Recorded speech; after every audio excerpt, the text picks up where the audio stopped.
Okay. Title. The greatest... What was it? My greatest rival, vampire rival, is a tsundere. Starting today. Again. And reintroduction. Hello, it's Lillin. We'll continue. And where are we last time? Some explosion, scientific experiment explosion, and then the guy from Germany who used to go to the same college or school as the vampire guy. Vampire guy. Is here is the prosecutor, and I'm the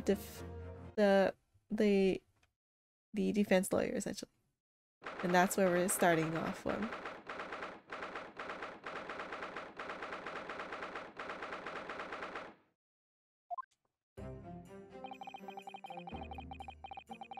I can't believe it's been 6 months since I was last allowed to work in court, and now here I am back at the Old Bailey.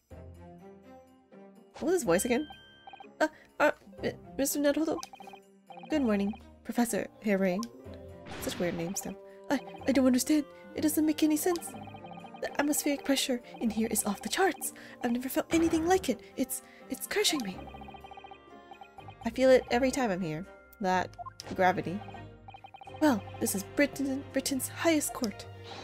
But are you telling me it's fitted with some kind of device that can actually control air pressure? No. I think it's probably all in the mind. Ah, yes, well. You won't let me down, will you, Mr. Naruto? I'm looking at his name tag and it doesn't say... I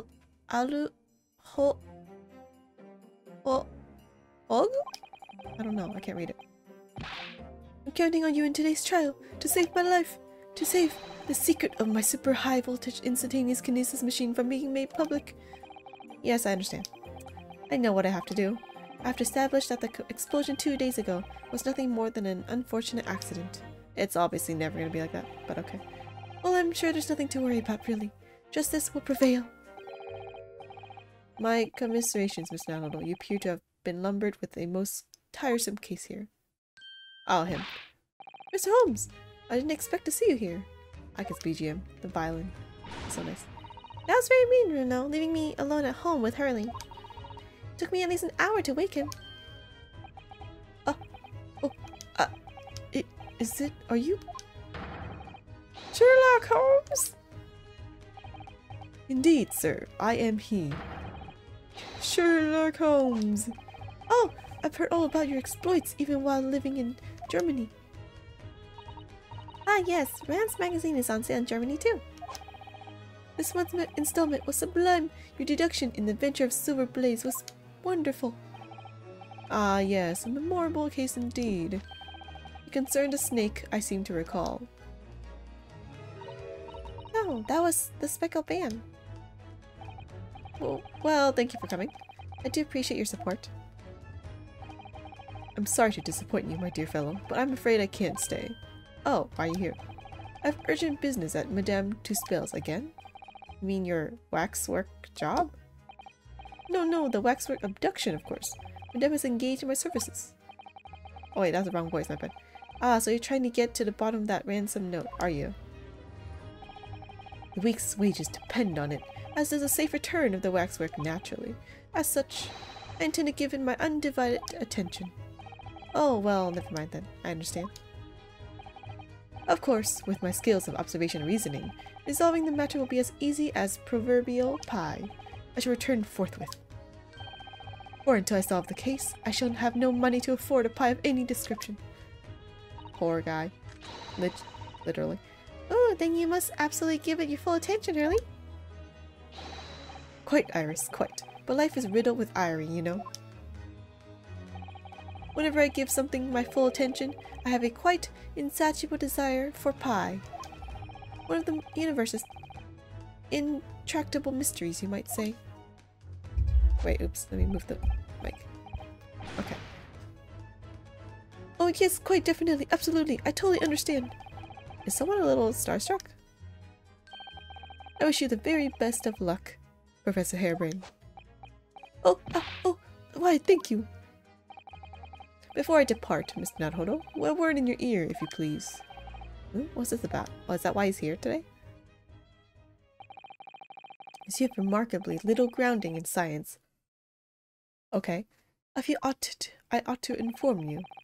As compelling as super high voltage instantaneous kinesis hypothesis may be, a practical implementation, such as was attempted by the professor at the Great Exhibition, is quite impossible.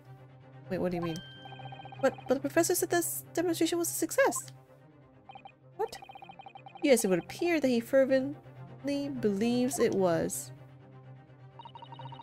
I've read Professor Bunnybrain's paper about it too, Runo, and I have to say, I'm sure it can't be done.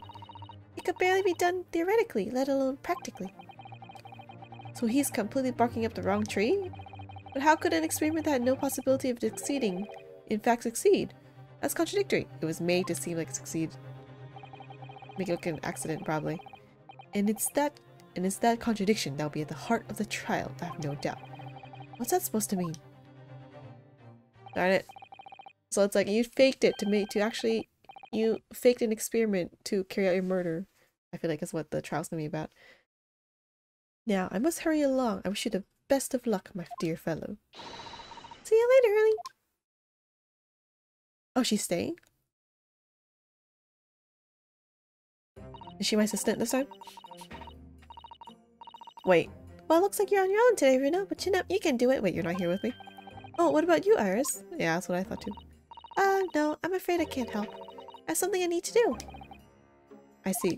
What do you do? It's gonna be a big surprise for you. When you find out what it is, I hope it's related to the trial. That sounds ominous. Also allergies again. Cancel the bailiff, or defense, and the defendant.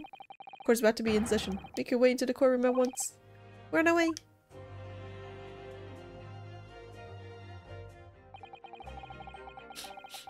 An experiment that the laws of science say can't possibly succeed. And a scientist who's convinced that it did. That's the riddle you have to unlock here. Ryunosuke. That's the key to this case. I say to myself convincingly.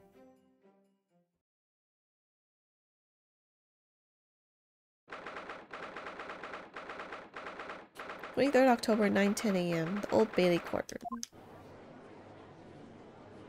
Oh my god, there are different people at the stands now. In the name of Her Majesty the Queen, I hereby declare this court to be in session. We are sitting today for the public trial of Professor Albert Harebrain. I now call upon the counsels for the prosecution and defense to declare their willingness to proceed. Prosecution's ready. The defense is ready, my lord. I'm 6 months out of practice, and what's more, I'm alone. I'm with Asusato-san today.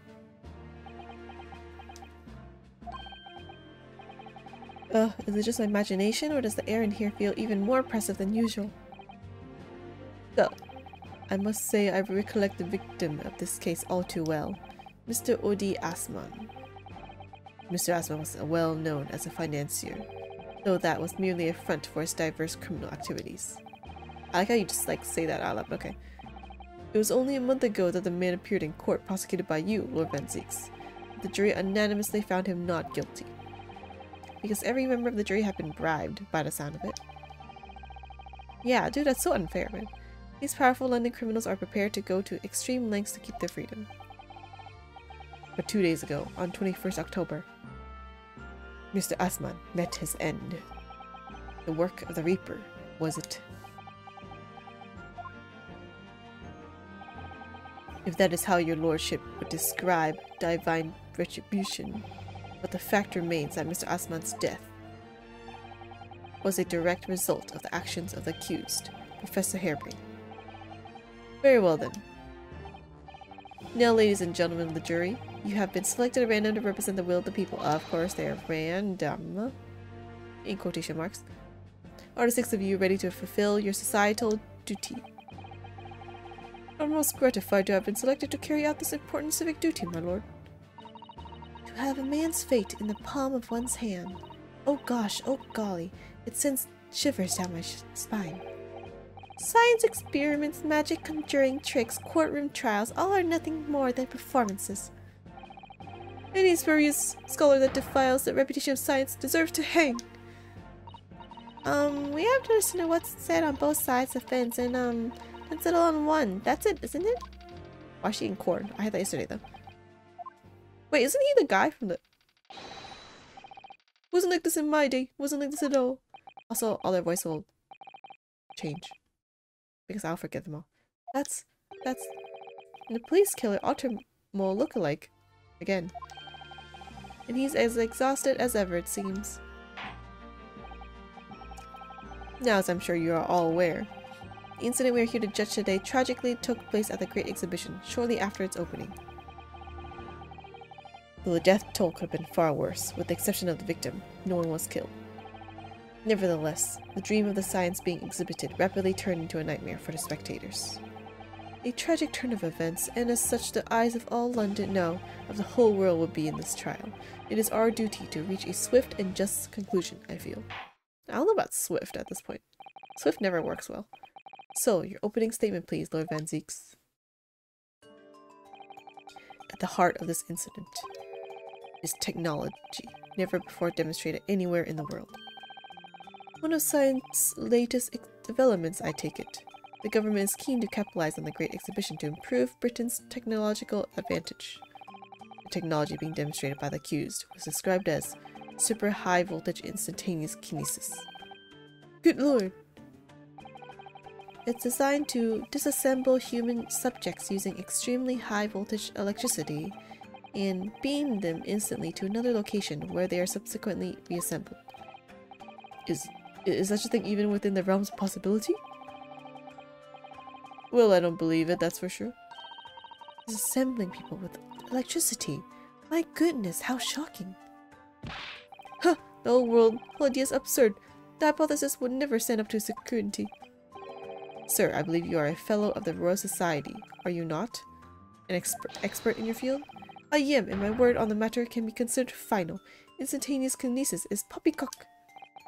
So this expert and Mr. Holmes are in agreement. It's impossible. Iris said it too. What is the prosecution's view on the matter? The prosecution would assert. It was a excuse to murder, right? That the accused's instantaneous kinesis demonstration was a success. Wait, what? You're going that route? What? What route? What? Okay. Wouldn't that make it more like an accident? Order, order. The professor's hypothesis is currently under investigation by the British government. If it is deemed to have merit, a substantial research grant would be made available. The accused made use of the invention built on this new hypothesis to take Mr. Osmond's life. Okay, so you're saying whether it's... Yeah, I mean, it doesn't matter if it's success or not, I guess, but he used it to murder, is what you're saying. In order to be the sole benefactor of the grant. But... This disastrous demonstration was no accident. It was carefully designed from the outset to end the life of the victim.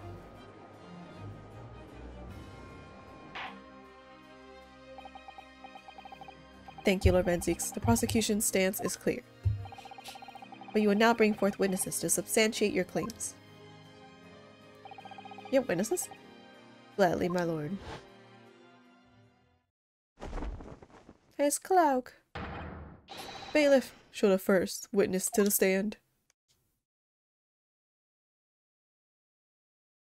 Are they witnesses? Witnesses, state your names and occupations for the court. Yes, sir. Tobias Gregson, Detective Inspector at Scotland Yard's Homicide Division. I was on duty at the demonstration on the day in question and in charge of the following investigation. Wow, such a fleet of emotions. Albert Hibrin, scientist. You were born in England, but have been carrying out research in Germany in recent years, correct? Yes, that's right. After graduating from university here in Britain, I went to work in Germany and made an amazing discovery, which is what brought me back. I had to demonstrate my incredible hypothesis at the Great Exhibition. What you demonstrated was incredible, alright. An incredible explosion. I forgot Gregson's voice now. But the The science was a success. The instantaneous kinesis worked. Everyone saw it. They must have done. Yes, there was the terrible accident, but the demonstration of hypothesis was a success. Well, that much is undeniable, as shown in this photograph taken by the forensic investigation team. Oh, finally, evidence. This was taken inside the Crystal Tower, take it? The centerpiece of the exhibition, no less. That's right, my lord. Seems the victim rammed straight into it. Maybe it's just a catapult. I see. Well, very well. Submit the photograph as evidence. Oh, photographic print of the victim taken after he had ostensibly been beamed to the Crystal Tower. It shows an apparent stab wound to the chest. Wait, let me check it first. What is this thing around him? Where is it stabbed? What is this? Oh, that's a button. I was like, what is this piece of butter was what I was gonna say.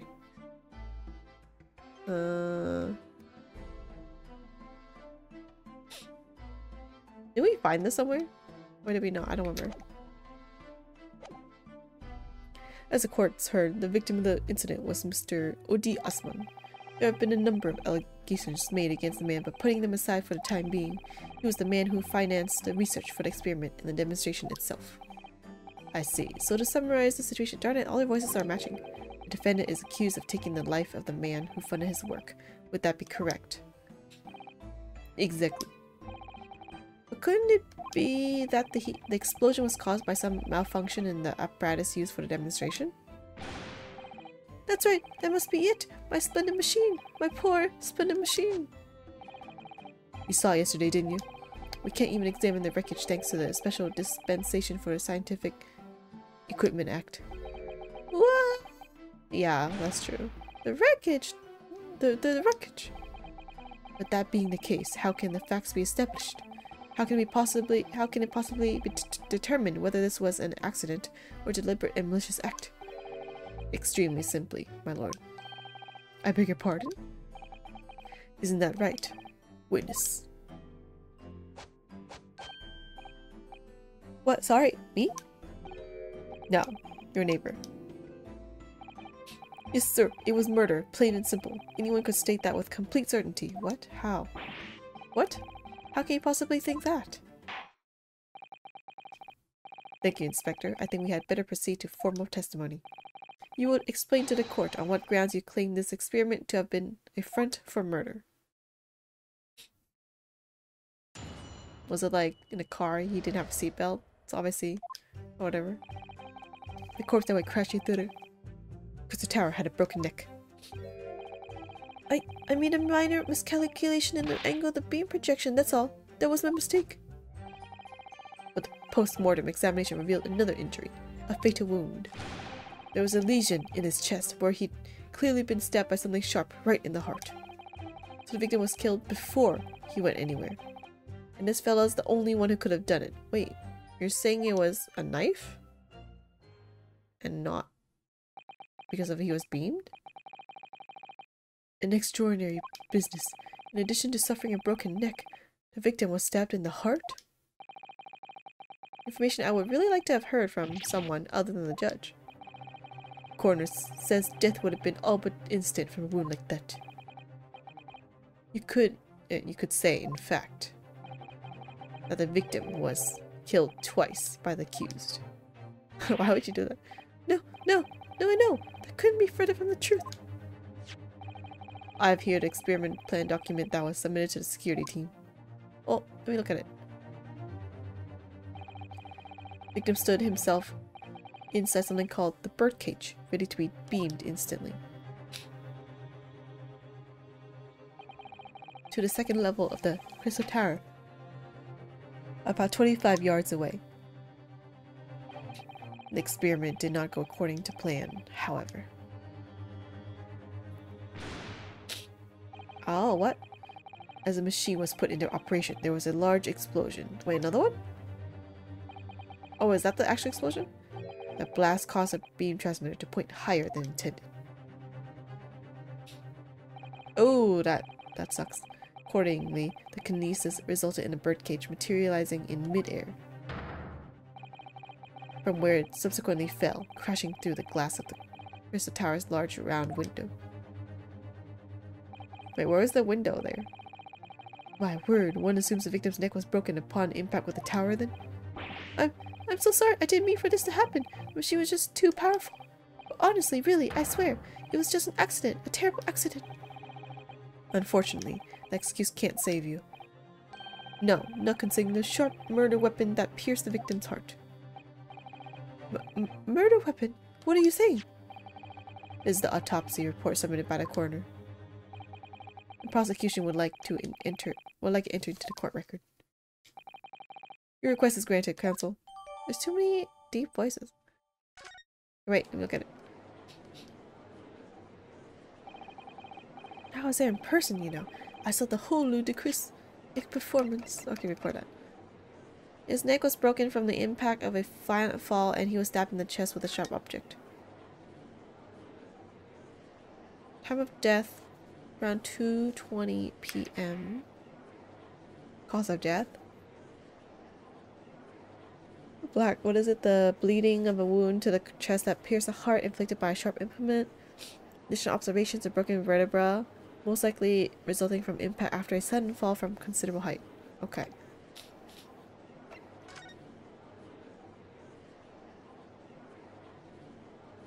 Okay. There's nothing contradictory, I think. And only other person on the stage with Mr. Usman was that disgraceful excuse for a scientist. Then really, by all accounts, it must have been him. I have my allergies. My nose. Hard to think otherwise, really. Very well. Counsel for the defense. Proceed with the cross-examination, please. Oh, yes, my lord. Need to focus here. It's been a while. Need to focus.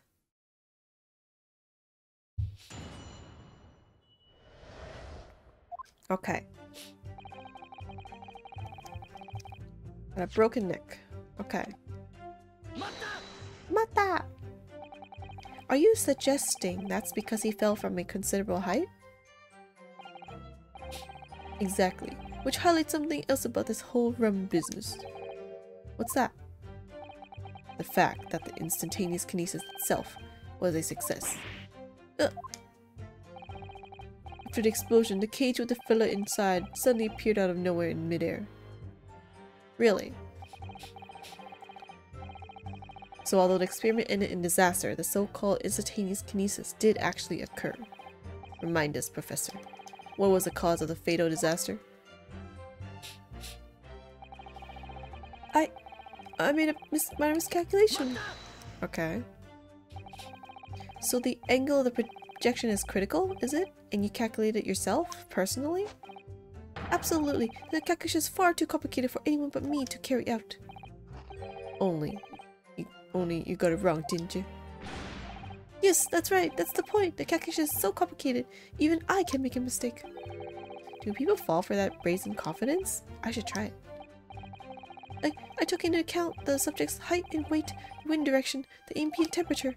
I considered every possible variable, so I just don't understand how this could have happened. I thought you said it was an explosion that made the angle weird. Obviously then, you had to include the weight of the clothes Mr. Osman was wearing at the time, I suppose. Is that relevant?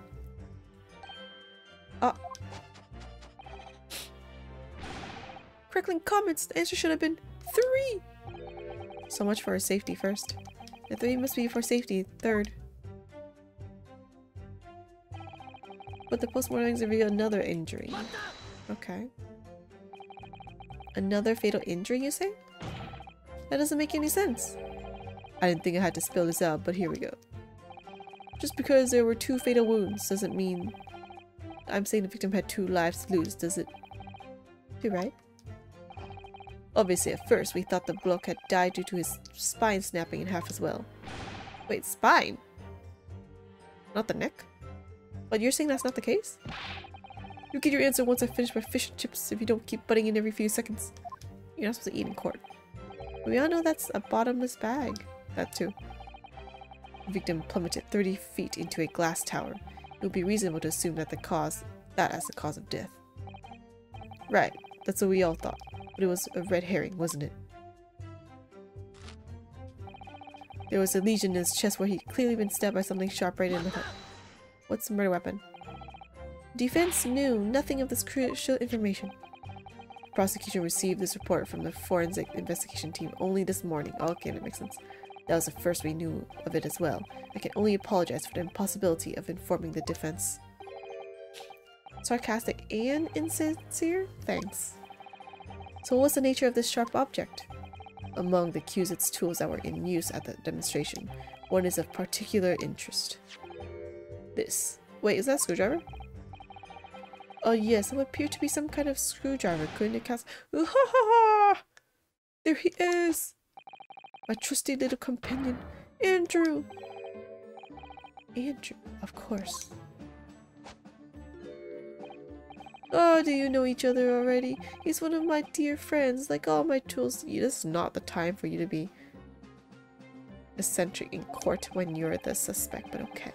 I've named them all, you know. We're one big happy family. Oh, A for Andrew. Andrew's my flathead screwdriver, of course. His brother Michael is a crosshead. Well, it would appear that your beloved Andrew has a red stain on his shank. Ah, that isn't blood. It's blood, beyond all reasonable doubt. No.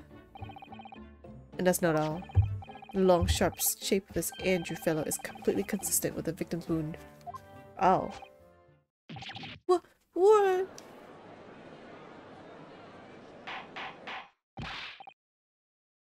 Order, order.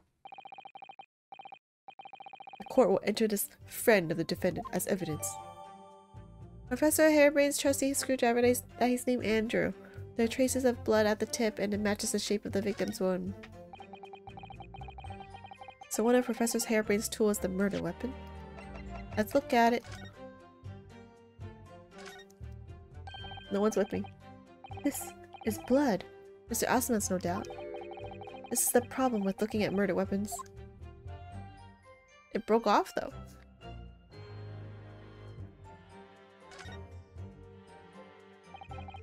I've seen this unusually shaped handle before. It's the same screwdriver that was lodged in the grill on the floor of the kinesis machine. Oh yeah! Which could be important information, so I should definitely make a note of it. Poking through the grill in the base of what remains of the kinesis machine. Wait, how is that important? How is that important? How is that important?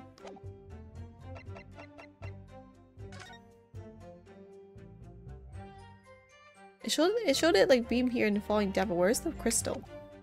I don't know what they were talking about. Man, I feel like if I play this, if there's too much a gap between plays, I'll forget everything.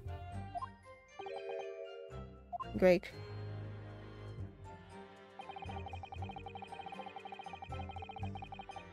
Heal before he went anywhere. What grounds do you have for saying that? Huh, do you really need to ask? There were only two people on a public— what was this voice? 2 people on a public experimentation stage in front of the whole crowd. The victim, Mr. Odi Asman, and the accused, Professor Harebrain. And we know for certain that before the experiment, the victim was alive. That's right, I saw him with my own eyes. Furthermore, following the explosion in kinesis, nobody went anywhere near the body. In other words, only someone else on stage with the victim could have possibly done it. Huh? Sorewa! What's going on with you? Want someone else on stage? Professor Harebrain, do you have some information that may be relevant here? Professor! So many emotions. Oh, sorry! I was just calculating the optimum coefficient of electrolysis to separate molecules in the human body. And the witness stand is the best place for that. It seemed as though you might have something to say about Inspector Gregson's last remark. Yes, that's right, of course. He just said that nobody else could have done it, didn't he? Yeah, that's right. Who could have stabbed the victim, eh? I don't know, but there's no way that I could have possibly. I could possibly have stabbed Mr. Osmond, as you say. Explain, please, Professor. Explain. Of course, this cold-hearted policeman may not be aware, I suppose, but humans are warm-blooded animals with blood running continuously through their veins. I had heard. Then surely you see, if I plunged something the size of Andrew into the man's chest, the whole stage would have been a bloodbath.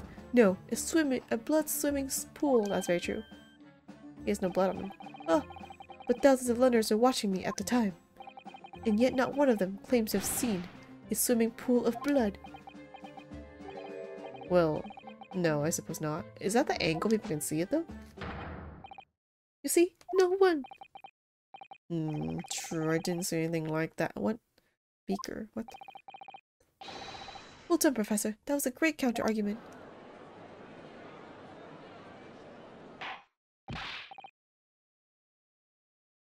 Order, order.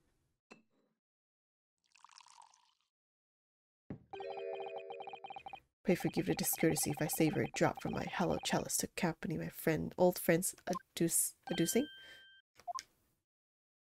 And he's gonna break it. Here's to you, Albert. Well, it's not even him. Oh wait, no, it is him. Oh, you're too kind, Brock, but I'm not really not a patch on you. I knew it. No, you're not. No? You neglected to mention one crucial possibility. I have a particular situation in which very little bleeding would result from a stab wound. Of course. Wait, what?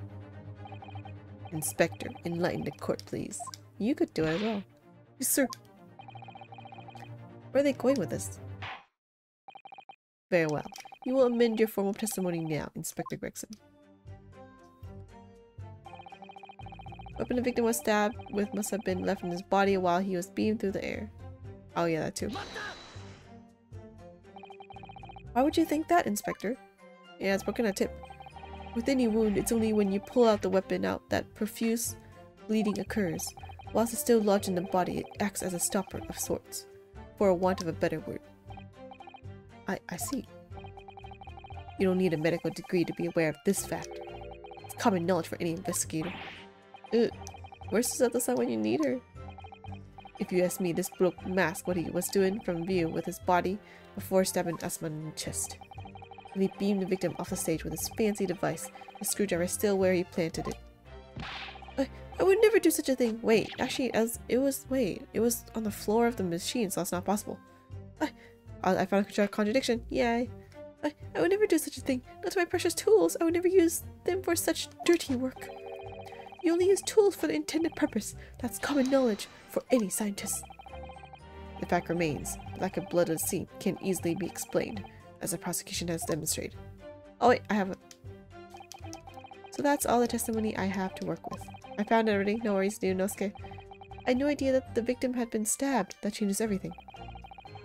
Did Van Zieks keep that to himself until now on purpose, to gain the advantage? Oh well, I suppose all I can do is press these witnesses for as much new information as possible. I already got it. Yep. This one. Found at the grill. Yep. You say that while the weapon remains in the body, there's very little bleed. Is that unequivocal? Is that equal? Look, there was no blood on the experimentation stage, even though that's where the fellow was stabbed. The only explanation for that is if the screwdriver was still in his body, stopping any heavy bleeding. It's common knowledge, common medical knowledge, my learned friend, even on your side of the world. Yes, but what about this screwdriver? The thing is, we actually saw it at the scene ourselves, on the experimentation stage. What? Actually, where did they find it? It was on the floor by the wreckage of the machine, poking through a metal grill. I went to pick it up, but the detective here stopped me. Isn't that right, Inspector Gregson? Now you mention it. You come to mention it, yes? Inspector, are we to understand that you permitted the defense counsel to investigate? That you contravened the Special Dispensation for Scientific Equipment Act? No, not at all. I wouldn't do that. I just didn't look, nothing more. I was very clear he wasn't to touch a thing. Yes, that's true. The screwdriver was in plain sight on the stage. But it shouldn't have been, should it? What are you getting at? Then there'd be blood. If this tool had still been in the victim's body when the victim was beamed away by the machine, then it shouldn't have still been on the stage. Oh. That's right. It should have been beamed across to the crystal tower along with Mr. Osman. And it's have been found still lodged in the victim's chest. Assuming that, you know, the beam works on inanimate objects as well. But I guess it does because clothing is inanimate. Order! Order! How do you explain this, Inspector? I don't... It looks as though everything that the victim had on his person moved with him when he was beamed. Right? If the screwdriver was still in his chest when the instantaneous kinesis occurred, obviously that should have been beamed to the destination as well. This is a strange situation. Even though people are saying that this instantaneous kinesis is a scientific impossibility, we're still basing arguments on the assumption that it did actually take place. I know, right? Alright, time to tighten the screws here. Nice pun. My lord, if the prosecution is unable to explain this inconsistency in its argument, we can only conclude that the testimony given in support cannot be relied upon. Lord Van Zieks is stumped. Oh. Oh yes, I'm good to cape, son. Who voices him? You have something to say, witness. Yes, I knew it. It bears out. The equations hold. Mr. Naruhodo, don't worry. You're gonna see something that ruins our defense, isn't it? About what? Without delving into the details, there is no inconsistency. See, he stopped. Why? What? Even if Andrew had been lodged in Mr. Osman's chest, my trusty tool wouldn't have moved. Andrew remaining on the stage is consistent with my calculations. Why would you ruin your own defense? What? GG, guy. If you're gonna throw yourself into the fire, I cannot help you. You would see your illusions have been shattered. Clearly we should hear the accused's explanation. Or should I say, this brilliant scientist's explanation. Just when I found inconsistency in the prosecution's argument. Scientists. Very well, the defendant will testify again. Provide us with a scientific explanation as to why the inconsistency asserted by the defense fails to hold. In the name of Apollo, I will, my lord.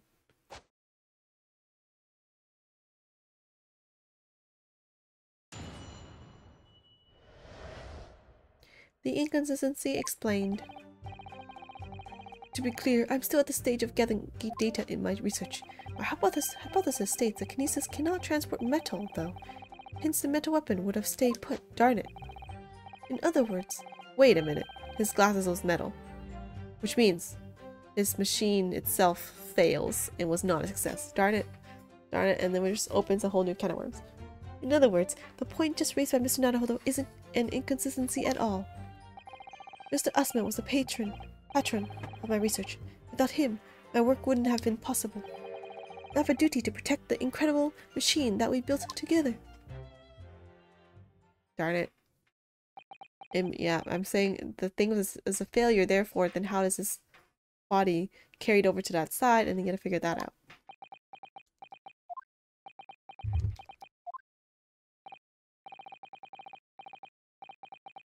So, the thrust of your testimony, Professor, is that based upon its hypothesis, metal objects cannot be moved by this method of instantaneous kinesis.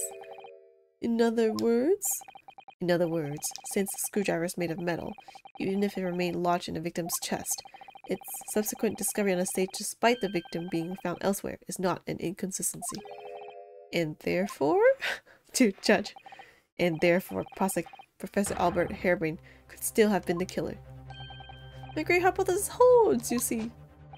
We had to make the cage used to contain the subject from wood for that very reason. I was not addressing you, witness. Professor Harebrain. Yes. Whose side are you on here? Yeah, are you just gonna throw yourself in the fire, seriously? I don't take sides, Mr. Naruhodo. No, no, no. My only interest lies in upholding my hypothesis. I'm a scientist after all. I mean, I can respect that though. Is he working for us or against us? It's very hard to tell. Let's see how you cross-examine this testimony, my Nipponese friend. I think it's the glasses. He had glasses at the scene, and if that's metal, then yeah, it means this thing failed.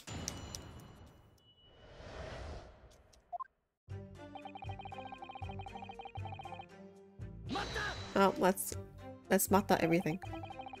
And yet your retort to my argument wasn't lacking in confidence in any way. No scientist can find the truth without first finding self-belief. Those were the words of a certain scientist I hold in the very highest esteem.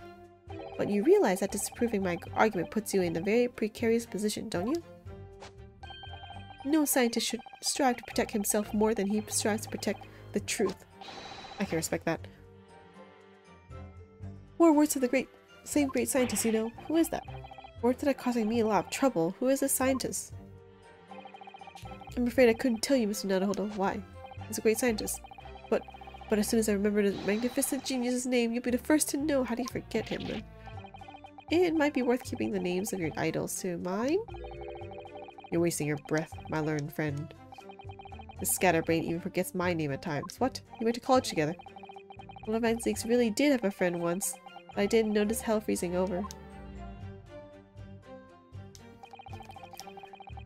Cannot transport metal, though. Okay, let's ask about this. Your hypothesis states it, so this isn't proven then. No, of course not. It's merely a hypothesis, but a good one, based upon thousands of calculations. But it is widely known that metals can't be decomposed by electrolysis. Yes, of course, so I am right. My hypothesis is clearly correct.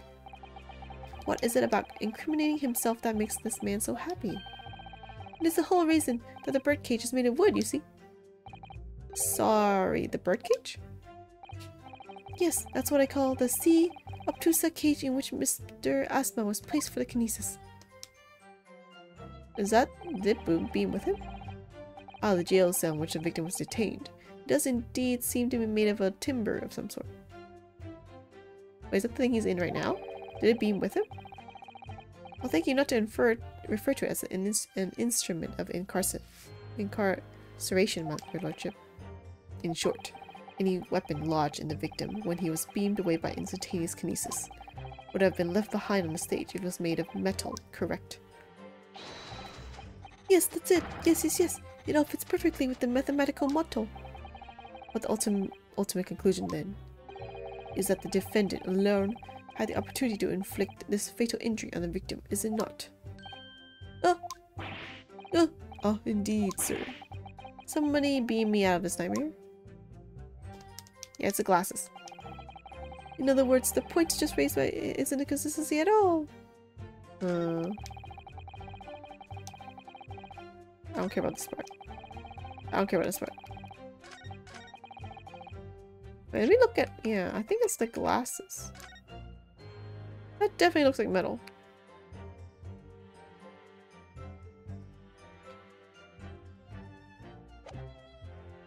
Let me actually just...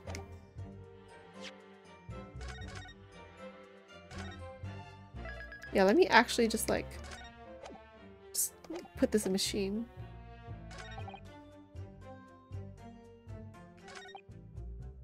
Actually, let me do this as well here. You seem to be pleased by that. Yes, another example of my hypothesis holding true. But I sense some sarcasm, Mr. Naruhodo. Are you not pleased? No. I knew it. At the end of the day, I'm the one responsible for Mr. Osman losing his life. The advancement of science is no excuse. I know that. I knew something else first. No, you're quite right. No, you're quite right. Tell the court, did you have a close relationship with Mr. Osman? Oh, well, no, not really. I mean, I only met him 2 or 3 times. And we only ever discussed my hypothesis and the project. And the research grant, of course. Okay. Wait. Let me try this. Oh, that was correct. I knew it. Professor Harebrain, you say that according to your hypothesis, nothing made of metal can be beamed by instantaneous kinesis using a machine you made. Is that correct? Yes, that's right. Spot on. Exactly correct. In that case, I'd ask you to have a look at this photograph that was taken at the scene. I know, right? His hypothesis is not wrong. In particular, I'd like you to pay attention to the victim's face.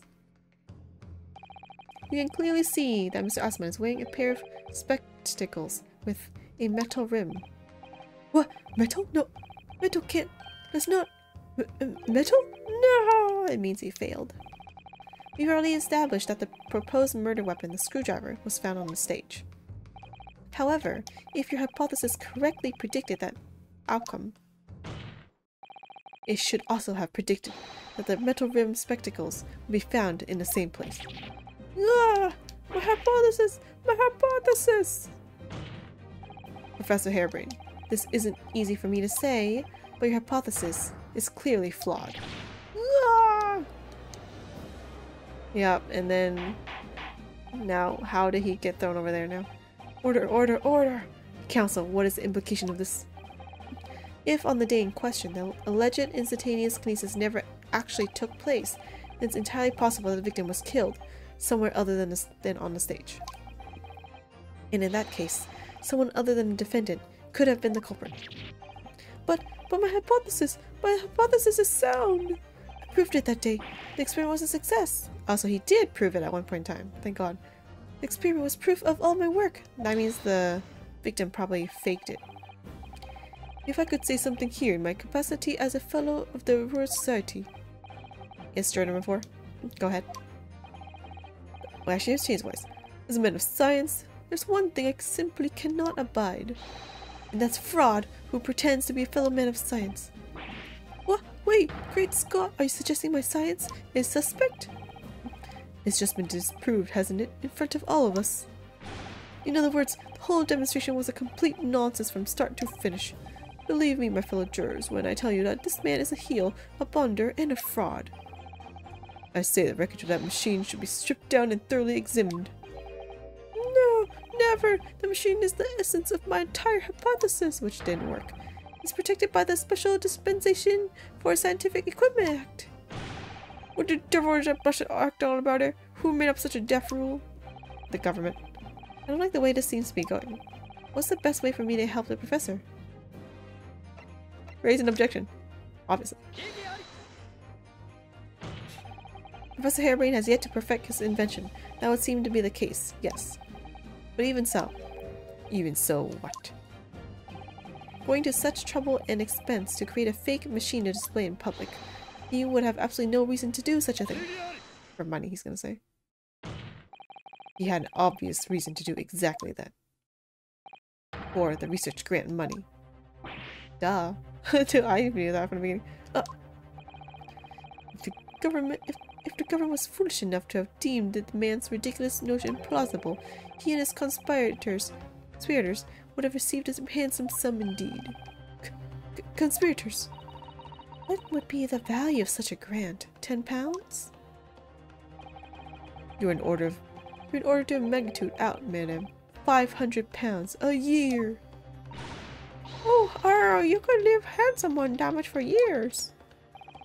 The Society's noticed an increase in bogus public demonstrations in the field of science recently, and plenty of scientists arguing with each other to get the largest slice of the funding cake. People's greed is plenty enough motive for murder, I assure you. No, I haven't deceived anyone, least of all the government. My hypothesis is sound. My science is sound. Please, you must believe me. Well, other scientists are saying it's not sound.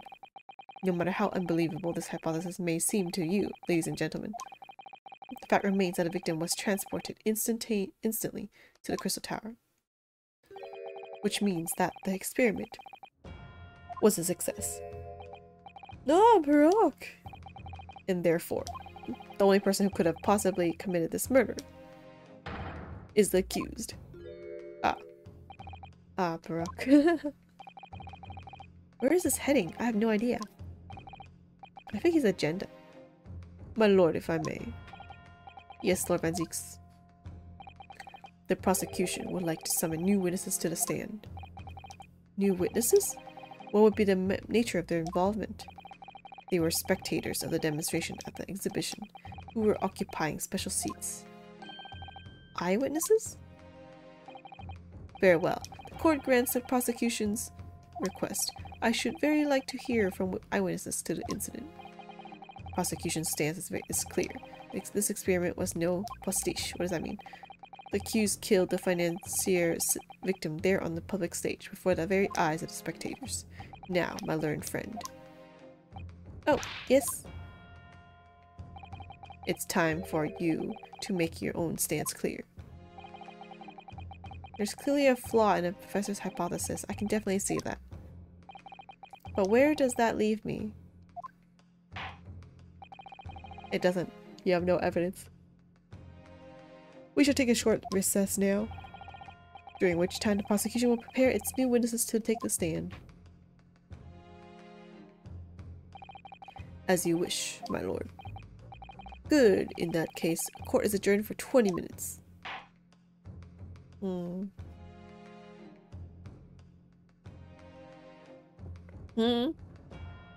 This was fast.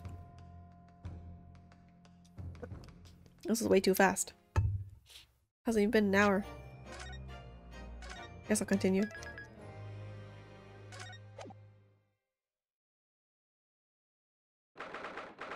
23rd October, 10:44 a.m.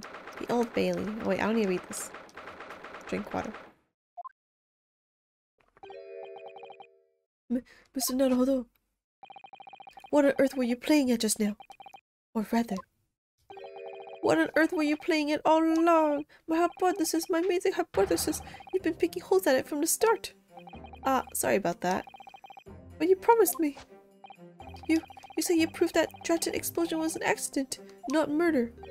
You say you keep my precious invention from falling into anyone's hands. I don't think your hypothesis is correct now. All you've done so far is try to undurban me.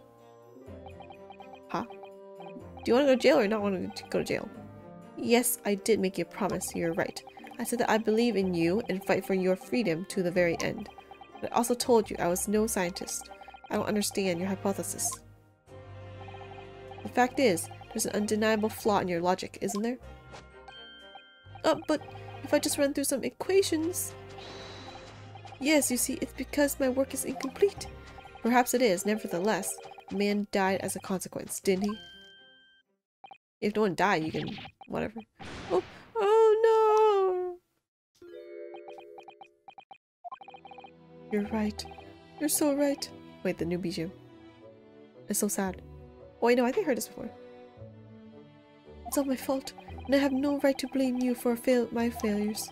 I'm a disaster, not just as a scientist, but as a human being. Well, that might be a little over the top. And while we're on the subject, what about Barack? He's being awful. Claiming his old university friend to be a murderer, you mean? It's a disaster, not just as a prosecutor, but as a human being. Oh, but no, wait. He's the Reaper, isn't he? Perhaps he's not classified as Homo sapiens anymore. Lol. Not human. Glad that's cleared up. Can I double check something with you? Oh, yes, what? The machine and the demonstration you prepared, they were based entirely on your hypothesis, I presume? There was no trickery involved?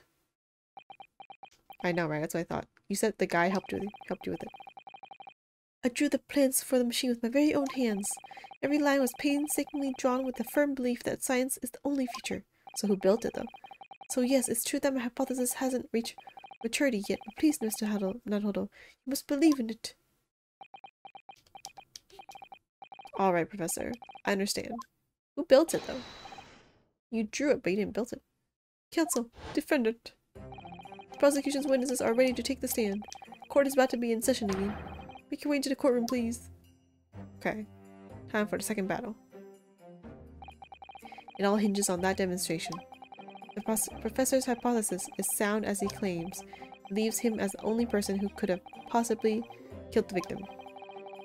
But on the other hand, Mr. Holmes is adamant.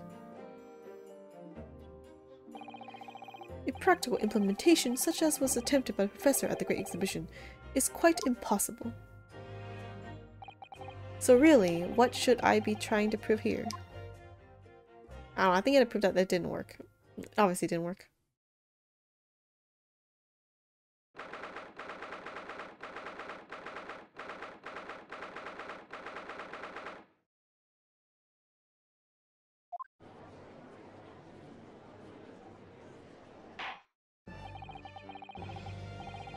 In the name of Her Majesty the Queen, I hereby reconvene the proceedings of this court. Counsels for defense and prosecution, are you ready for the new witnesses to testify? Prosecution is ready, my lord. As is the defense, my lord. So, Lord Van Zieks, I believe these next witnesses saw the demonstration on the day in question with their very own eyes? Indeed, they did. And as luck would have it, one of them is a police detective. Oh, is it Gina again? So testimony we are about to hear can be considered highly reliable. Perfect, a detective of all people. The prosecution's stance remains unchanged. Though it ended in tragedy, the demonstration on the day in question was scientifically sound. And consequently, the sole person with the opportunity to have committed this act of murder is the only other individual to have been present on the stage at the time, the accused.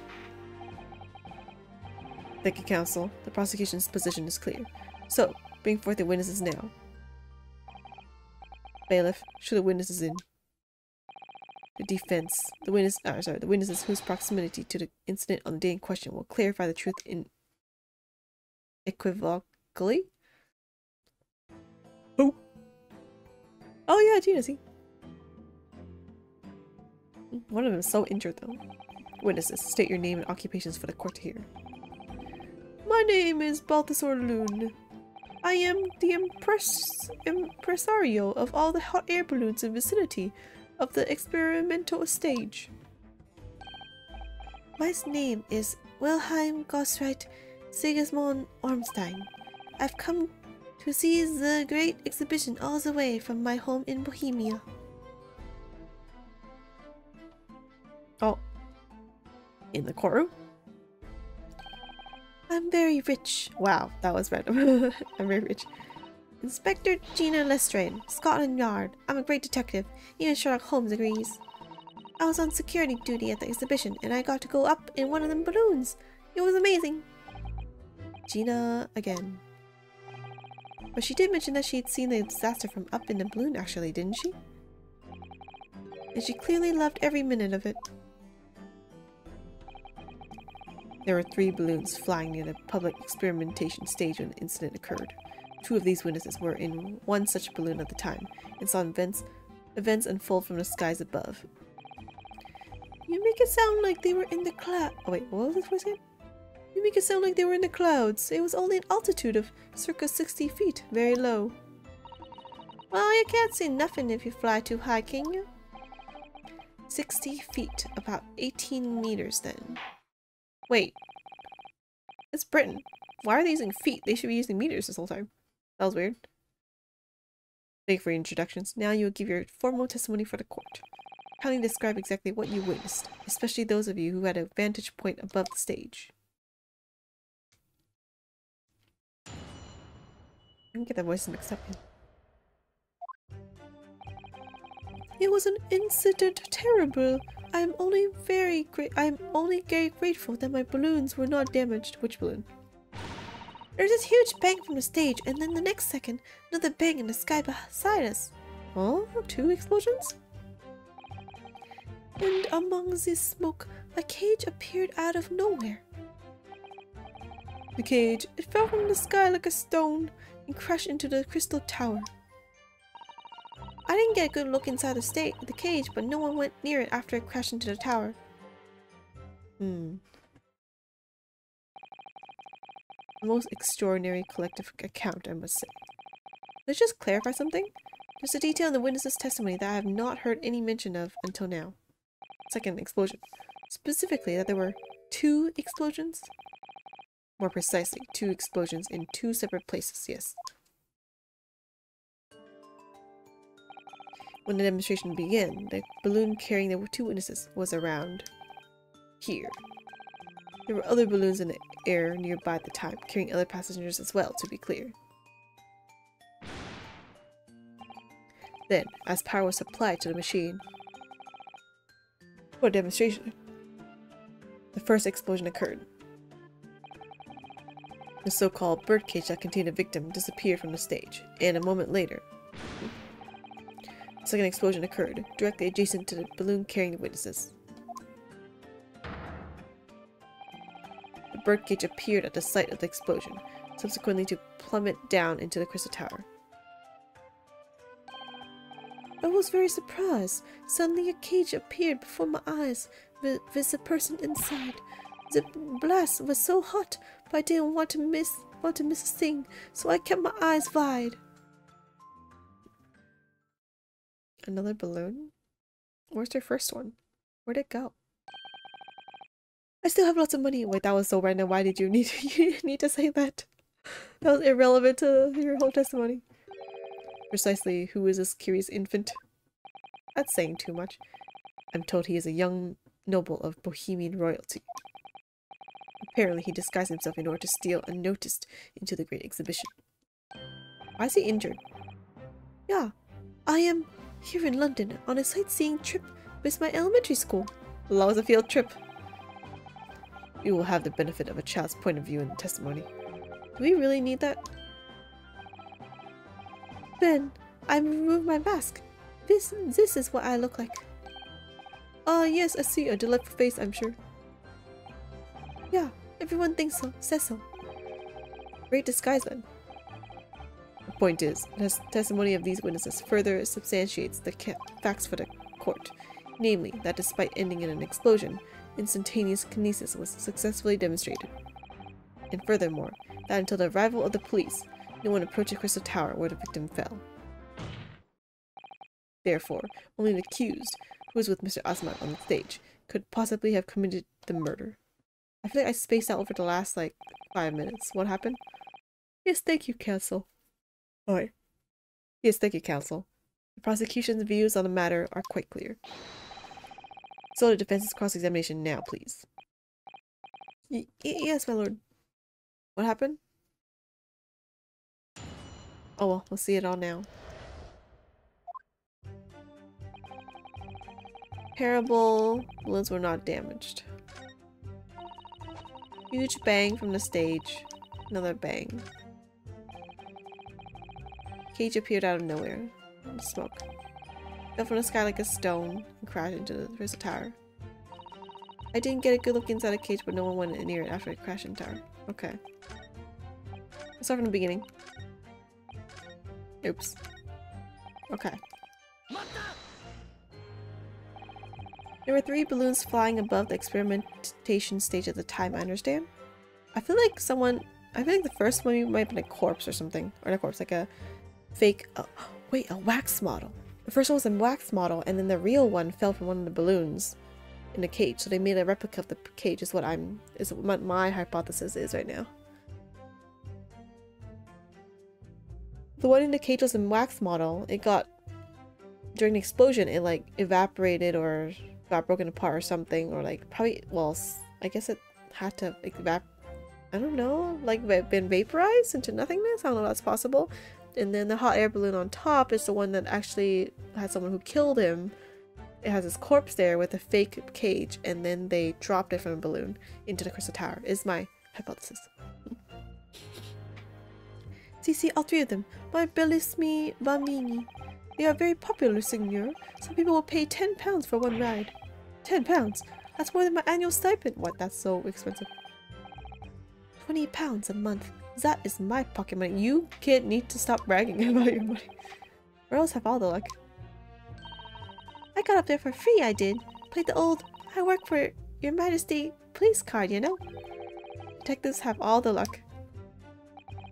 If they're so popular, why would you only be operating such a small number of balloons, though? Because if I have too many in the skies, they could crash into each other. The operators for the balloons were decided by lots. What? Why were they decided by lots? Why would you operate the balloons by lots? What the heck, man? You need expertise, man. What if something happens? With each operator manning a particular area. See, in the zone above, public experimentation stage is the most profitable. The other impresarios, they hate me. Who? Thank you, witness. I think the court has a clear picture of the arrangements for balloon rides at the exhibition. Perhaps we could hear more about what you actually witnessed of the incident. Right, I can fill you in there, my lord. This huge bang, and second bang. So you actually saw the accident happen from up in the air? Yep. Isn't it amazing what a detective gets to do, eh? I'm telling you. Not although being in what lawyers and mugs game, you should join the force and we can go flying together. You know me so well. Yes, well, anyway, could you tell us exactly what you saw, do you think? Everything. We saw everything, cause we were up above it all. That dodgy cove climbing into the cage. Oh wait. Also, it wasn't a wax model? And that dodgy professor pulling all them levers. And that's when it happened. That's when there was that massive bang and the cage disappeared, just like that. You're describing the moment the subject's body was decomposed by electricity, I believe. Something's a wax model. I didn't know what to make of it, but then there was another bang, right in me ear. I looked round, and there was a huge fireball right next to us in the sky. And there was nothing there before. Fireball. He said Chigao. That's different. Master Gotts, does your memory of the day differ?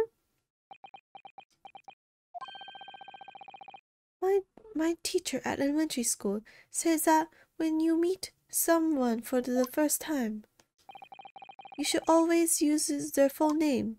Oh. Yes, what was it again? Wilhelm Gottfried Sigmund Ormstein. Where's Gotts? Oh, my Gotts is in the middle. Just the 4 names then? The point is, do you have something to say? Something to add in response to Detective Gina Lestrade's last remark, perhaps? Or get it right, no. Well, it's Inspector Lestrade. Why does everyone have a problem with how I address him at the moment? That is not what I saw. Oh? Yeah. There was a second explosion and it was right beside our balloon. That is true. But I'm sure... Which is what I said, isn't it? 1 minute there was nothing there. The next a massive explosion. My teacher at elementary school said that when someone else is speaking, if you're rude enough to interrupt, you will have the most awful life imaginable. Are all Bohemians brought up to be so full of joy? That joy? Dude, there's like 2 balloons in the air right now in the ceiling of this courtroom. Just before the second explosion happened next to our balloon, I clearly witnessed a green balloon flying in the sky. A green balloon? Eh? You what? I never saw nothing like that. Well, I did. I saw it, and you can't say I didn't. I will complain to the council. I will cry and scream. So my testimony is the truth. I am a Bohemian prince. You cannot say it's a lie. That is not allowed. Why do you have a thing on your head still? Playing the bleeding royalty card, are you? Typical. Says the orphan who likes to remind people she works for Her Majesty, please. In that case, young man, I must ask you to amend your informal testimony. In interest of cordial national relations between Great Britain and Bohemia. It was not the sky that exploded, it was a green balloon that was next to ours at the time. Okay, tell me more about this balloon. A green balloon, you say? Are you sure about that? Of course I am sure. I'm a proud Bohemian prince. All these questions are making me boring. I think you mean bored. Ah, English is very annoying. The language of my countrymen is far superior. Argoso, it is very wrong to lie. Lie? Flying balloons never explode for the same reason the planets never explode. It is logical. Please tell me that doesn't mean logical. If you insult me, you insult all of Bohemia. My dear. Oh, another third balloon. I will have the army come and shoot all of your stupid balloons out of the sky. All of them. I thought it was gonna kill you, but okay, all just balloons, okay. You still can give him a balloon, you know he just insulted you? Here you are, your highness. If only all international incidents were so easily resolved. Now that peaceful relations have been restored here in the courtroom, perhaps we could return to testimony. Did you also see the moment that the cage materialized, Mr. Loon? No, I did not see the explosion myself. However,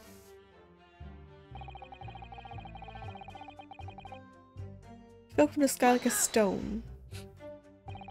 Did you see that actually happen? No, in reality I did not. I saw it after it hit the tower. There was a grand confusion around the stage. I ran to see what had happened. I was terrorized by the idea that one of my balloons had crashed. I suppose they are his livelihood. But when I looked up to the sky, all my precious balloons were still there. I saw it though. I saw it slam into the tower. After all, I'm a detective now. I think she's like exaggerating because she's like a detective. And tell us what you saw, Inspector Lestrade. That's what I like to hear. She's like, I'm a detective. I want to, you know, be important. No one went inside after crashing the tower. Was it you who gave the order to keep people away? Eh?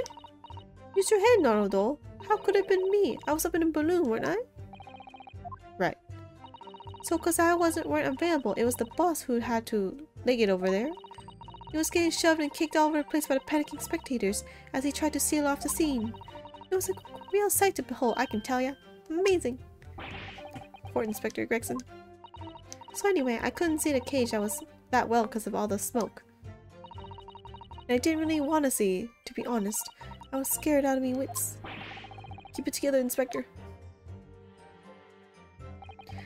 Prosecution really is asserting that the demonstration was genuine, but what if it was actually some kind of switch-around trick and that's what I'm thinking.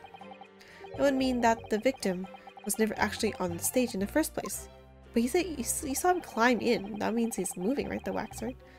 2 explosions would have thrown everyone watching into a panic for sure. I think we find out more about what exactly people saw at the time. I already did that.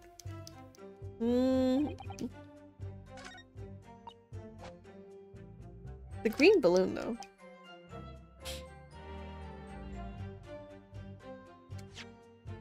There's only 3 balloons, though.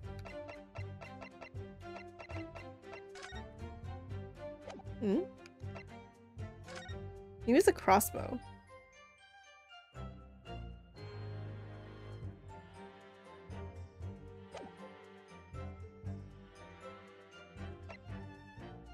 Oh wait, there was a green balloon.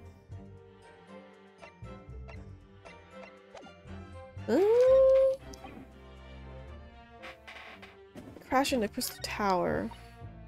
No one went near it after it crashed into the tower. I don't think there's anything here from my evidence stuff.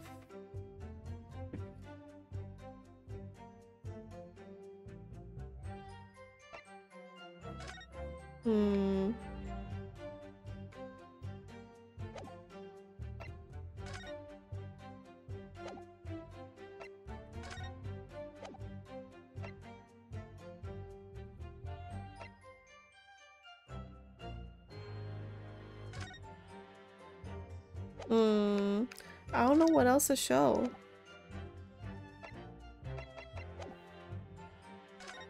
Let me save this. I would say maybe like here is this material of this balloon.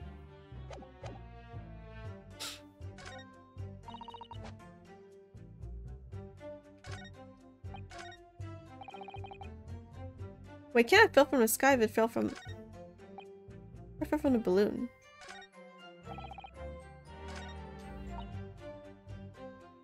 No one went near it after it crashed into the tower.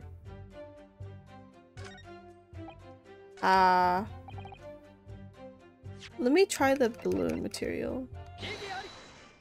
Nope, it's not that one. Nope.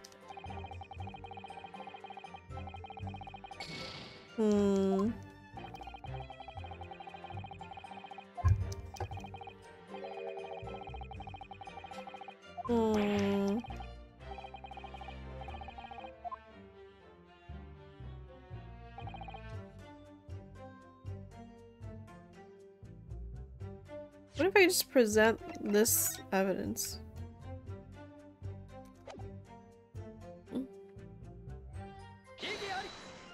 No, that didn't work either.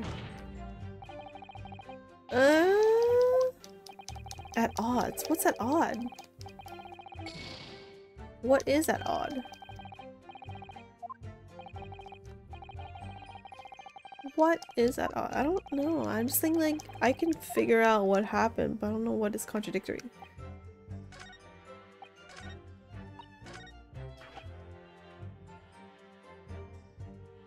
From the sky, not the balloon?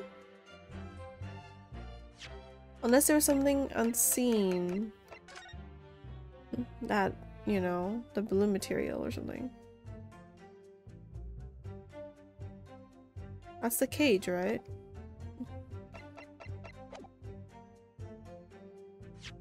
Crash into the tower.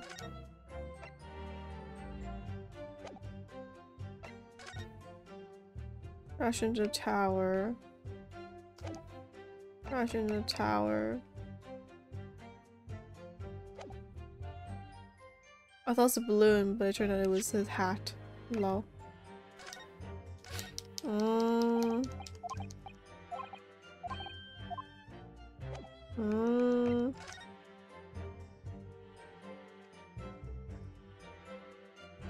Couldn't just been the balloon. Let me try.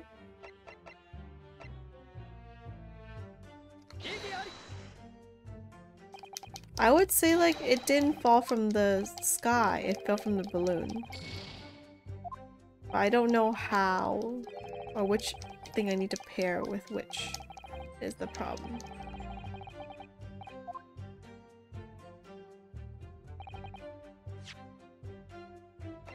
What about this one?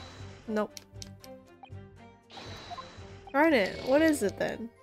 Loud. Too many strikes.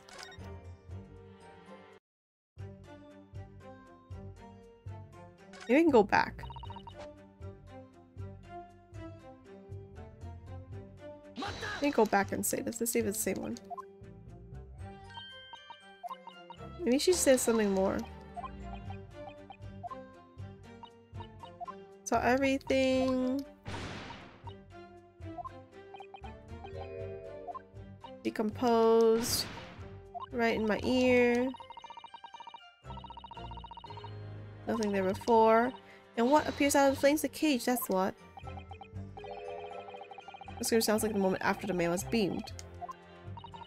It's mind-blowing, isn't it? But that's the 12th century for you, I reckon. Who actually saw the demonstration with their own eyes. Really believe they saw something miraculous taking place. But it was actually the balloon then. These two contradict each other.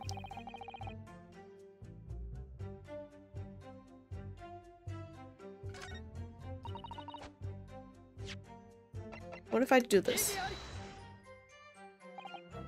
Darn it. Oh, I like how fast it is. This time. Ah! Where in the sky? There's like 3 balloons? 2 balloons here.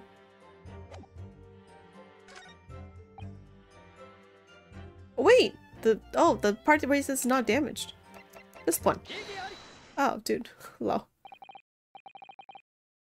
Dude. Yeah, but the guy already said there was a 3rd balloon. There was like green balloons, so I'm like... It is technically contradicting each other as much as not evidence saying that. Whatever, anyway. Mr. Loon, in your testimony, you said that all 3 of the balloons you had operating at the time were undamaged. See, that is correct. If they had been caught in explosions, it would have been terrible. I wonder if you might know what this is? Oh, I think it may be... See, part of a balloon, a burnt piece of the fabric of the envelope. What's envelope? Sorry, the envelope? Pardon, that is the large round part of the balloon, which becomes filled with hot air. It is made from very thick fabric lined with rubber. You do not want it to rip when you are in the sky. Just as I thought. This piece of cloth was found near the experimentation stage. In other words, as Mr. Gotts testified, a green balloon did indeed explode that day. Oh, he's covering it up. If all the balloons in the sky above the experimentation stage belong to you, Mr. Loon, then your statement that they were all undamaged clearly contradicts the evidence. No! Wait, how did they all disappear? If a balloon exploded that day, why didn't the man say so? Maybe everyone on board was killed. Oh no, having just spent 10 whole pounds for the experience? How awful! It seemed to me like those things crashed 50% of the time anyway. The instantaneous kinesis did occur, but after the explosion on the stage. The point of materialization shifted to a location occupied by a balloon. Causing that balloon to explode? Yes, eminently plausible. An unfortunate traffic accident, as it were. But it changes nothing but the pertinent facts. Audit, this I cannot accept. Why not, Mr. Lillin? You're suggesting that I am a liar. That person died in a balloon incident. There's no need to get fired up, Mr. Lillin. The victim was the sole fatality that day. Fatality? That's right, and I prove it. But the balloon is not a liar. There was no such balloon in the sky. It is not impossible. You're saying it's impossible? Why? This court has more important matters to discuss than the number of balloons that were operating that day. Now it sounds important. But we can't ignore the fact that nobody appears to have known anything about this other balloon until now. My lord. Defense calls for further testimony from Mr. Lillin. I concur. There is clearly more to the truth here than meets the eye. It is imperative that we clear up the issue of this phantom balloon, I feel. Witness, you will give supplementary testimony about the balloons you were operating at the exhibition. Oh, grazie, my lord.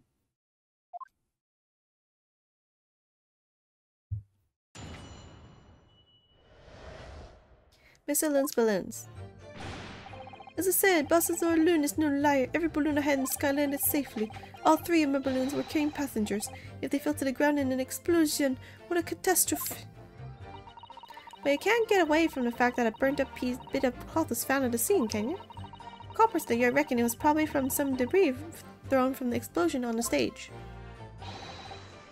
Your stupid wreck is always mistaken. My balloons have the red and blue zigzag stripes anyway.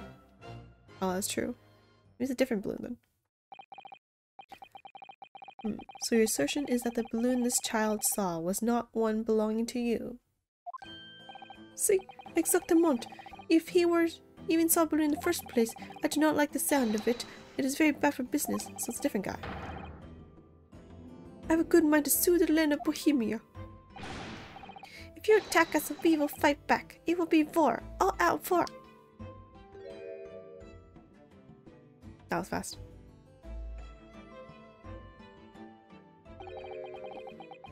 What happened to all-out war?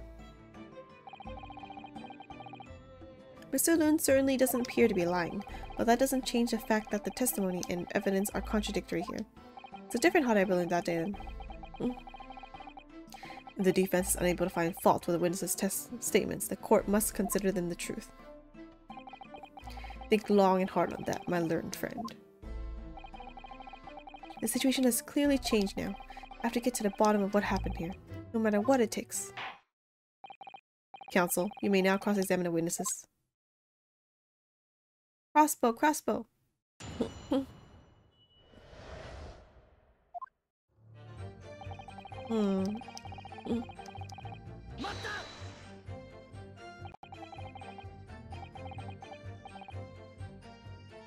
Get some more water. You couldn't just have forgotten one, maybe? Senor, I might not notice if I was given 100 lentils and one was missing. But we are talking about 3 enormous balloons. Do you believe I could make a mistake about something so grand and expensive? I took the liberty of having Inspector Gregson check this gentleman's warehouse.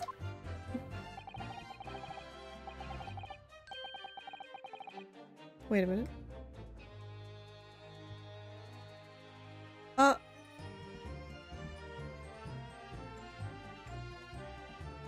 I'm disconnected. What's going on? What's going on?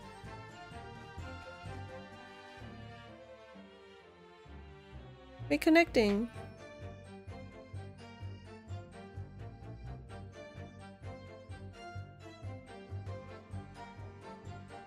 No, it's okay.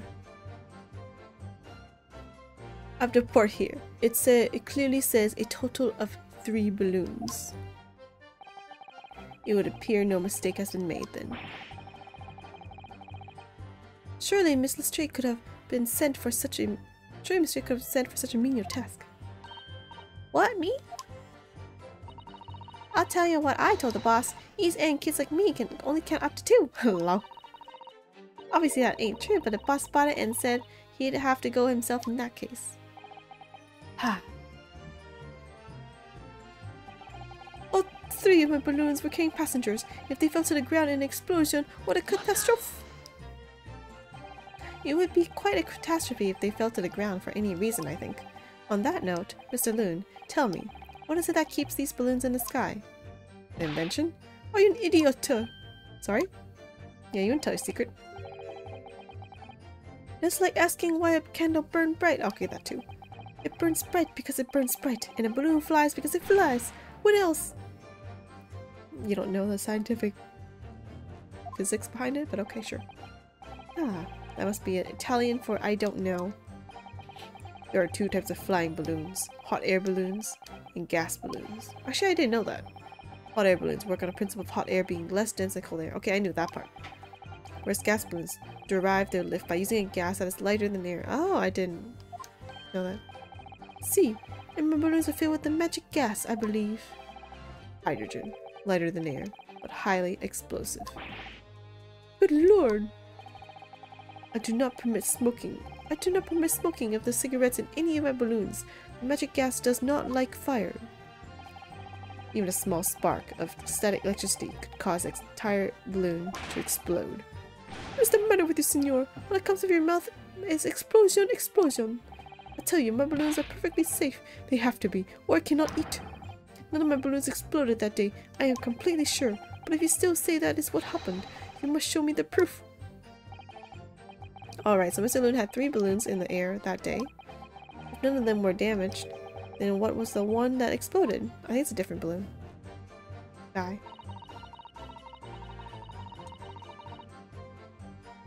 Yep, there was a burned up piece of cloth. I was surprised to find the piece of fabric still at the scene, actually. Didn't you search the area surrounding the stage for clues? Yeah, wouldn't there be more fabric? It wouldn't just be that tiny. Nah, I'm not into picking stuff up off the ground, me. Always works out way better diving into people's pockets instead. Not now. So much for the new career path. Mind you, the boss was on his and was picking on his hands and knees and picking up all kinds of rubbish off from the floor. Thing is though, the cage went crashing into this crystal tower, didn't it? Well, that's where most of the investigation was going on. Even so, I would have thought someone from Scotland Yard would have gathered it up as evidence. Or listen to you. You stumble across a bit of balloon and suddenly you're the best investigator in the world. Pardon? Well, you ain't got a badge, have you? Like this one. I could arrest you with this if I want to. I wouldn't put it past her. Come to think of it, there was talk of some scorching on the ground at a meeting we had about the investigation. What was that about? Officer Yard reckoned it was probably some debris from an explosion on the stage. Wait, we need that one. There was considerable damage to the stage and surrounding area, wasn't there? Yeah, some of the coves were watching the experiment were caught in the blast and injured.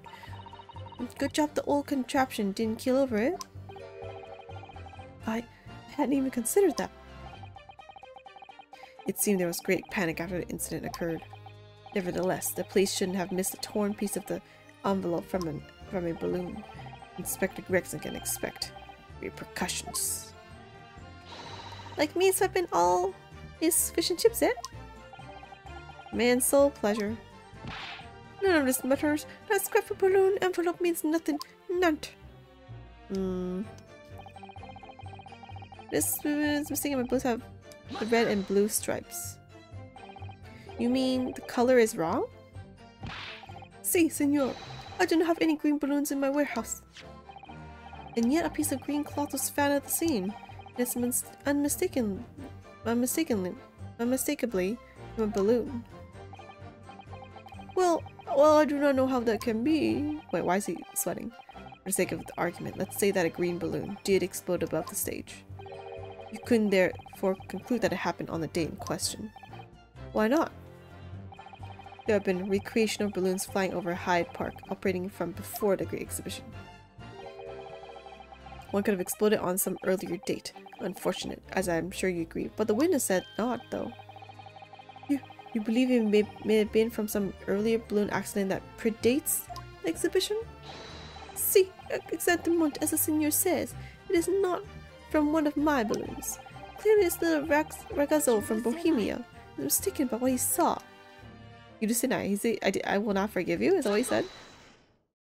I will not forgive you.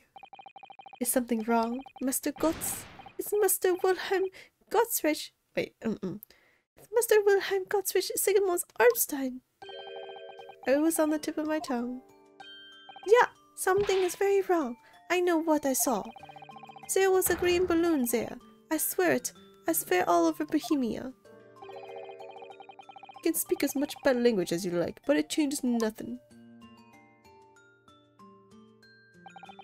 If you do not have evidence, Ragazzo, then I must tell your parents to punish you, eh?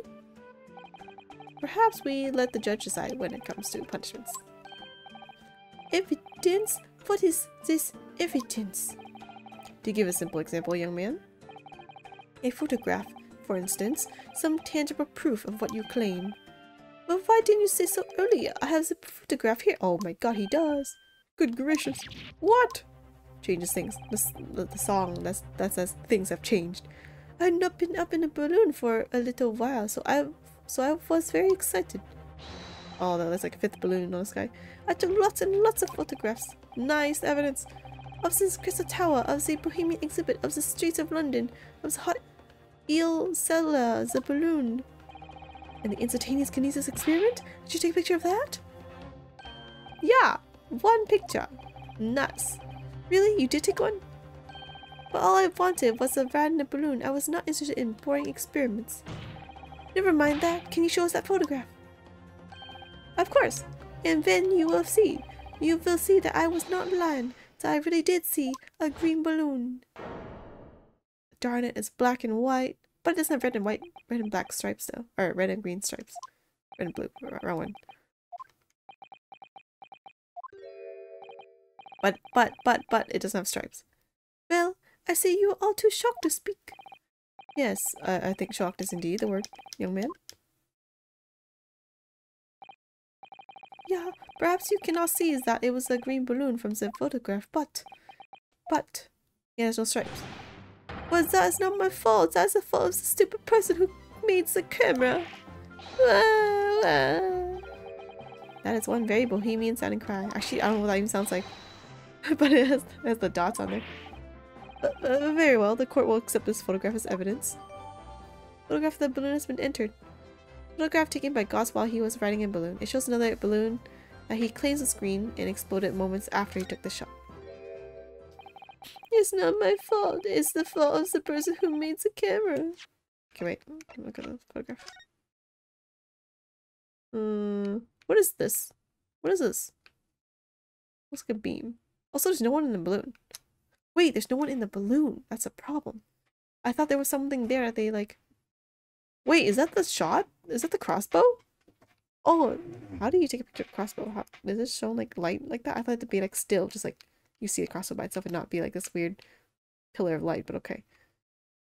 I see him here. He is still there. Wait.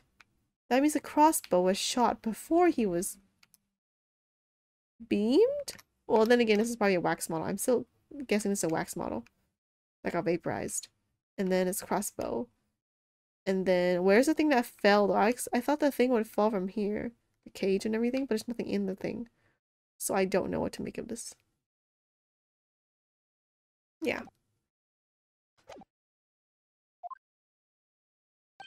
Well, never mind. I'm sure you have plenty of wonderful sepia memories to take home with you. In any case, when exactly did you take that photograph? Well, it was on the day of the big explosion. You don't say. When I pressed the shutter release, there was this very loud bang, and a hot wind rushed over my face. That means this photograph was taken a split second before the explosion occurred. Well, if you ask me, this black and white photograph changes nothing. I could not give the flying fig. Flying fig. Lovely language you've picked up. As I thought, Mr. Loon's testimony just doesn't quite add up. A young bohemian boy claims to have seen another fourth balloon. Mr. Loon vehemently denies the possibility, and it's hard to imagine the man in charge could be mistaken about the number that were in the air. Still, this inconsistency must tell us something, I'm sure. This is not his balloon, then. Can we save this as well? Save.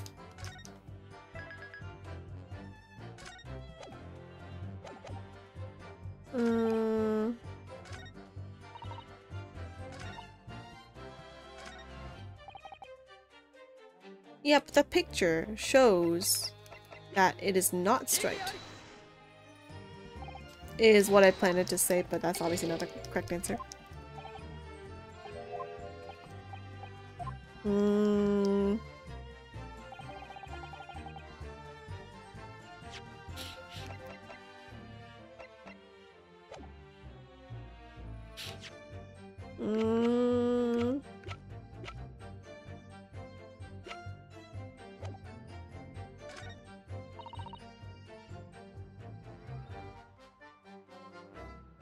Debris from an explosion on the stage.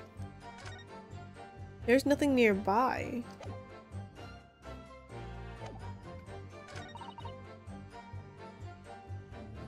Oh,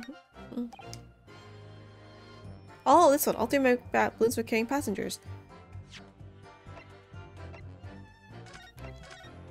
Let me load that. I think that's the correct answer. This picture showed it has no passengers, which just doesn't really help my case, but whatever. Unfortunately, the photograph Mr. Gotts took can't tell us the color of the balloon, but it can tell us something else. Something crucially important. Well, it could tell us that it wasn't red and blue, right? Because then I think you see the line at least. In different colors. What? What? It shows that the picture balloon wasn't carrying any passengers. Oh my goodness, you're right. But surely all the balloons would have been carrying passengers. There would be no sense in it otherwise. See? They are for pleasure, for seeing the view. My balloons only fly with passengers. Which tells us that the picture balloon isn't one of them. So when the incident occurred that day, there was a fourth balloon in the skies above the experimentation stage. The mysterious green balloon. I know nothing, Ned. I can only tell you one thing. If this balloon was not carrying passengers, then it was not one of mine. That's what I thought like 20 minutes ago. There are illegal tradesmen everywhere you can care to look. I know that. Clearly one such entrepreneur decided to capitalize on the opportunity presented by the Great Exhibition and managed to operate balloon flights on Mr. Loon's patch without him realizing. How do you not notice a giant green balloon, but okay. See, the competition trying to steal my profits. I did not notice because of the experimental that went wrong on the stage. Seconds ago, though. This fourth balloon exploded at the very same moment Mr. Osman was beamed from the stage below. Yeah, there's no way you could have not noticed. Right, so them scraps that fell to the ground after and left them scorch marks. They didn't come from the stage at all. It was bits of balloon raining down. Because no one was in it, it didn't get no attention. A mysterious fourth balloon carrying no passengers, silently flying over the experimentation stage. This photograph shows us nothing more. A stray balloon carrying no one and operated by some rogue trader clearly has nothing to do with the case. How's it operated then? Its relevance does elude me, I must say. The court has seen sufficient evidence and heard ample testimony already. The prosecution calls for this trial to be concluded. Why are they all so bored? Also, man, corn! Don't eat corn in court! I want some. Really? Have we really got to the truth yet? No, I can't let this opportunity slip away. The jurors' minds are made up, and not in our favor. How did you know that? Dude, we just proved that something else happened. What? What else can this photograph tell us? Is there nothing more we can learn from it? There's more! The beam, man. Ladies and gentlemen of the jury, wait. Please don't give your decisions yet. Photograph from Master Gotts. A well be hiding one more vital clue. What's that? A vital clue? I don't remember the voices. We're well past the point of mere possibilities. It's time for definitives now, so tell the court. What exactly does the alleged clue in the photograph prove? The cause of the explosion. We can reasonably assume that the pictured balloon was destroyed in the searing heat of the explosion. Yeah, that's right, yeah. It was not my fault. Evidently, because the birdcage from the kinesis machine materialized in the sky where it had been flying.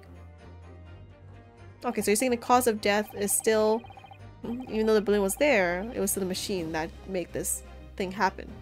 And whether the balloon was there or not, he would have still died anyway. Okay. And the balloon being filled with flammable hydrogen instantly and explosively ignited. Oh, good morning, Sononi. Ohayo gozaimasu. No, that's not what happened. What? It would appear that this photograph requires closer examination. Counsel for the defense, you will highlight the location of this alleged clue in the photograph for the court. Of course, my lord. If you look closely, it's plain enough to see, and what's shown is linked to another piece of evidence we have. In a way, that leads to an unbelievable conclusion. A clue that heavily suggests the real reason the balloon exploded is... Dun dun dun! Timing of this photograph can only be described as miraculous, I know, right? If you look, you'll notice there's a bright white line that appears to point directly at the balloon. Most likely a ray of light caught incidentally on the film. I'm afraid I can see nothing of the sort. What? You can't see light? If you look with a magnifying glass, my lord, it becomes clear what the nature of this bright light line really is. He has glasses. He has glasses. I didn't need a magnifying glass and it was a bright light, but okay. It's right there. Yeah, do you need to magnify that? I don't even use the magnifying glasses ever. Goodness, what is that? Undeniably some flash of light, yes. Oh golly, do you think it might be lightning? But it couldn't have been a finer day. I believe we may be looking at fire. A bolt of fire headed straight for the balloon, like an arrow. Indeed, even to my aging eyes, does he say that? It would appear to be a flame of some sort. My word, are you suggesting this flame struck the hydrogen gas that filled the balloon? That's absurd. The balloon would have been 60 feet above the ground at the time. No flame could have possibly reached such a height. We have it in our bag. Actually, it's my opinion that a particular piece of evidence found at the scene reveals how that is exactly what did happen. What evidence? If such evidence exists, counsel, then for goodness sake present it, man. What does it present this man? I mean, I think I'm probably reading that in the wrong tone.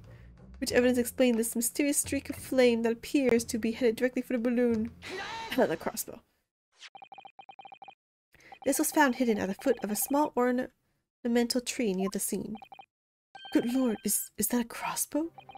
An arrow dipped in oil and set alight could have been shot from this weapon, sending a flaming arrow straight into the hydrogen-filled balloon.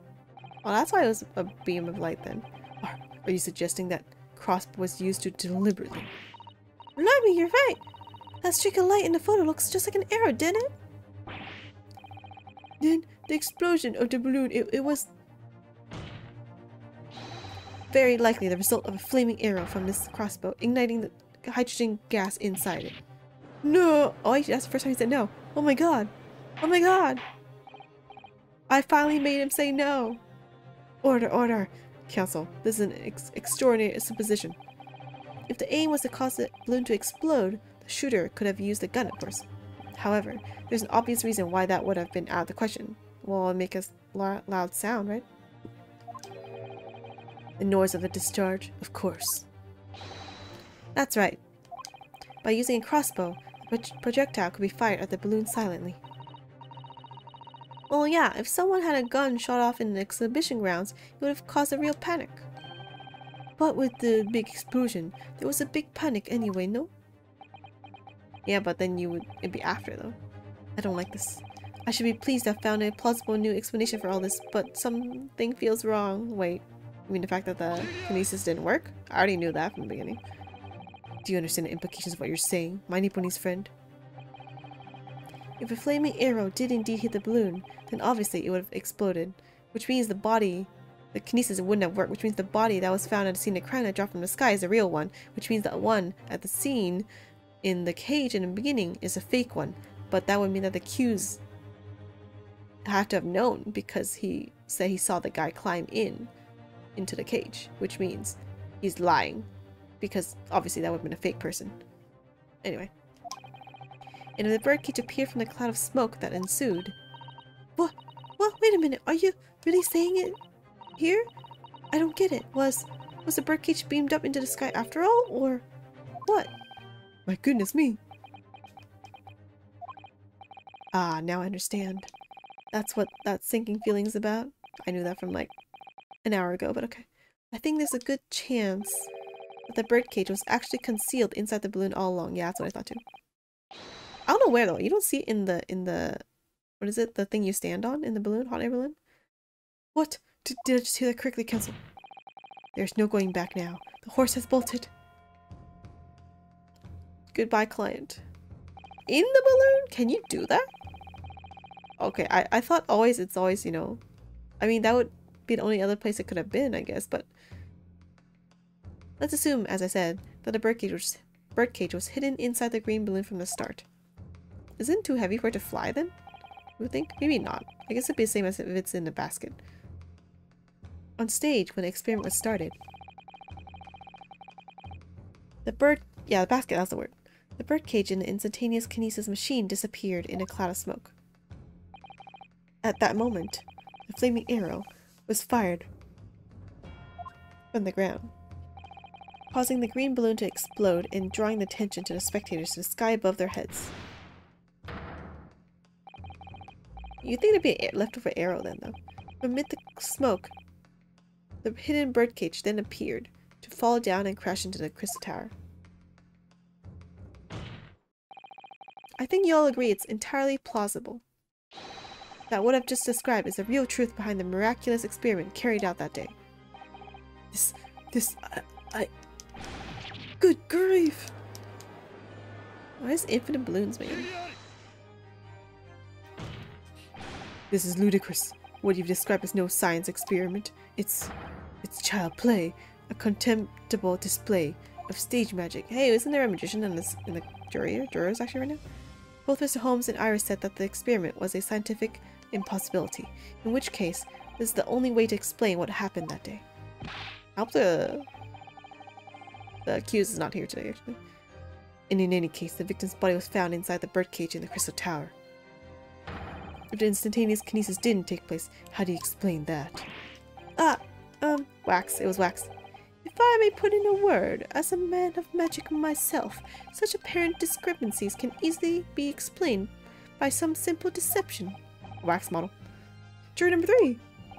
All that would be needed is a doppelganger, someone who looked very similar to the victim, Mr. Osman. Having this other man appear on stage in front to show to front the show as a body double. Yeah, that's what I thought too. Yes, of course. So in fact, Mr. Osman must have been inside a birdcage that was concealed inside the balloon right from the start. That balloon would have been filled with hydrogen. It would have been dead.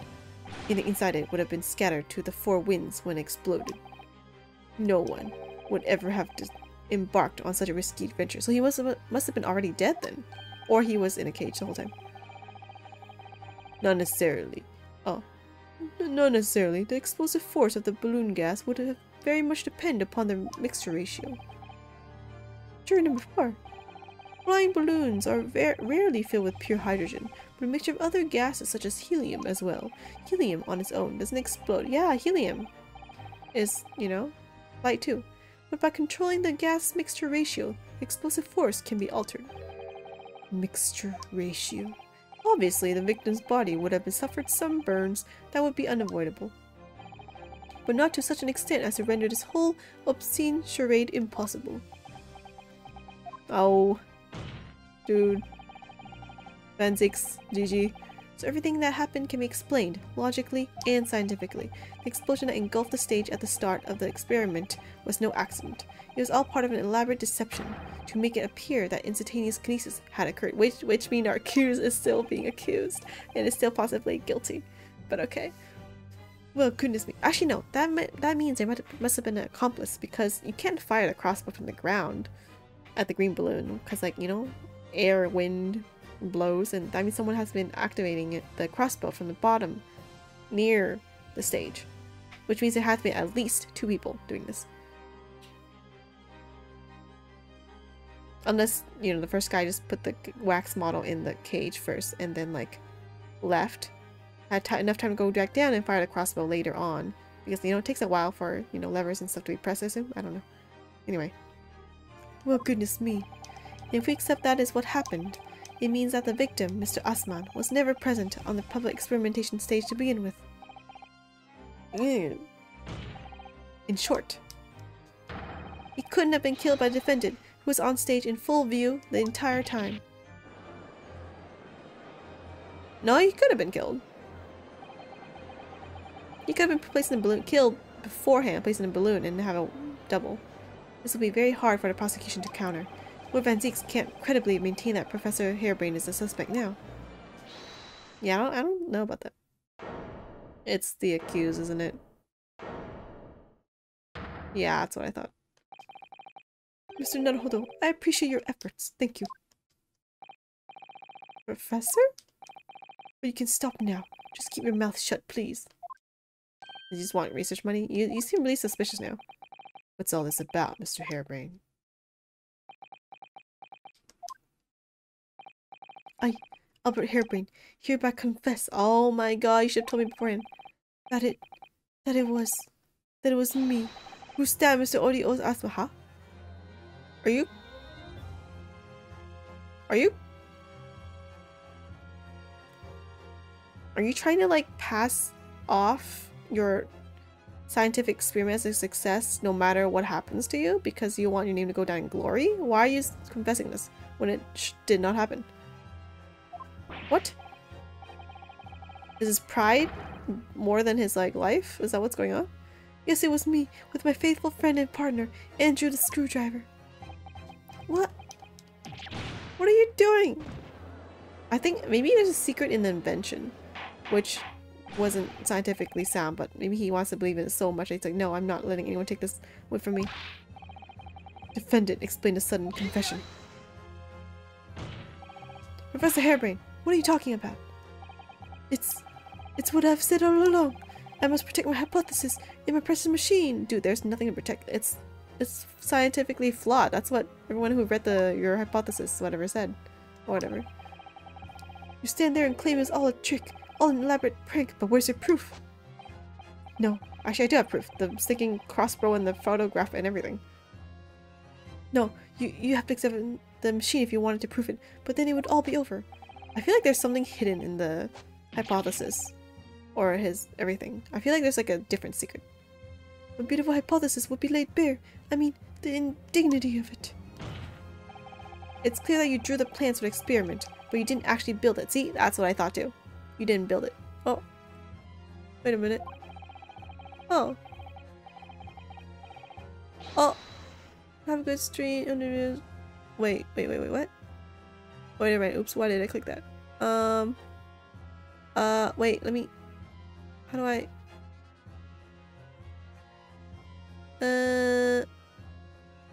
Okay, never mind.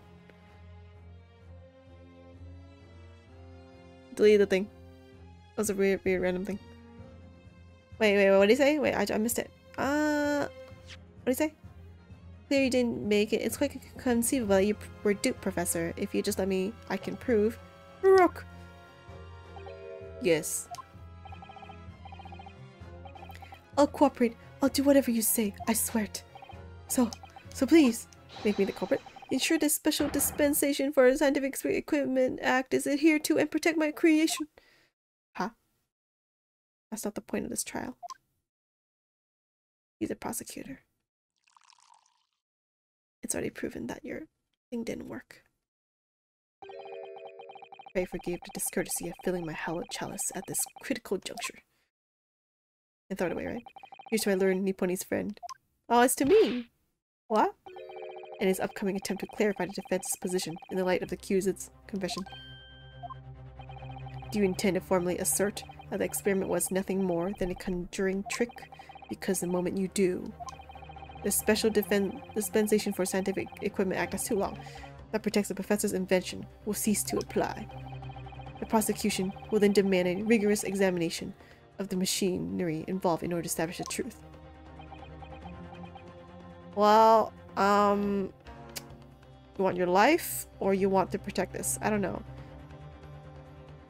I feel like I want the truth more, so I would be like, dude, move aside and your sinking act. I'm gonna get to the bottom of this. But that's just me. However, if you acknowledge that the machine is genuine and instrumental in the victim's murder, he didn't even drink it. Any chance of investigating will be crushed and the confidentiality of the professor's hypothesis preserved. But it didn't work. So I think it's okay. Well, counsel, what is the defense's official position on this matter? Even the mouse next to me is like, deep in thought. Professor Harebrained, my client actually asked of me, was to prove that explosion on stage wasn't an accident and protect the secrecy of his hypothesis. But there's no way to do that without implying the professor's guilt. To protect my client's life by asserting his innocence, or to uphold my client's request but see him condemned. Either way, I can't avoid betraying his trust. There's no way to do both, man. You've been silent long enough. Isn't talking your trade, my learned friend? Or has all knowledge of English escaped your confused Nipponese mind? Mr. Naruhodo! There's no escape here. I have to make a choice. But it's an impossible one. I have to give up on something. But what? Defense asserts that the defendant's instantaneous incandescent machine was in fact... Wait, if I click, it was true? I don't know, if I click it was, true? Is it like instantly guilty and GG? Okay, let's say this one.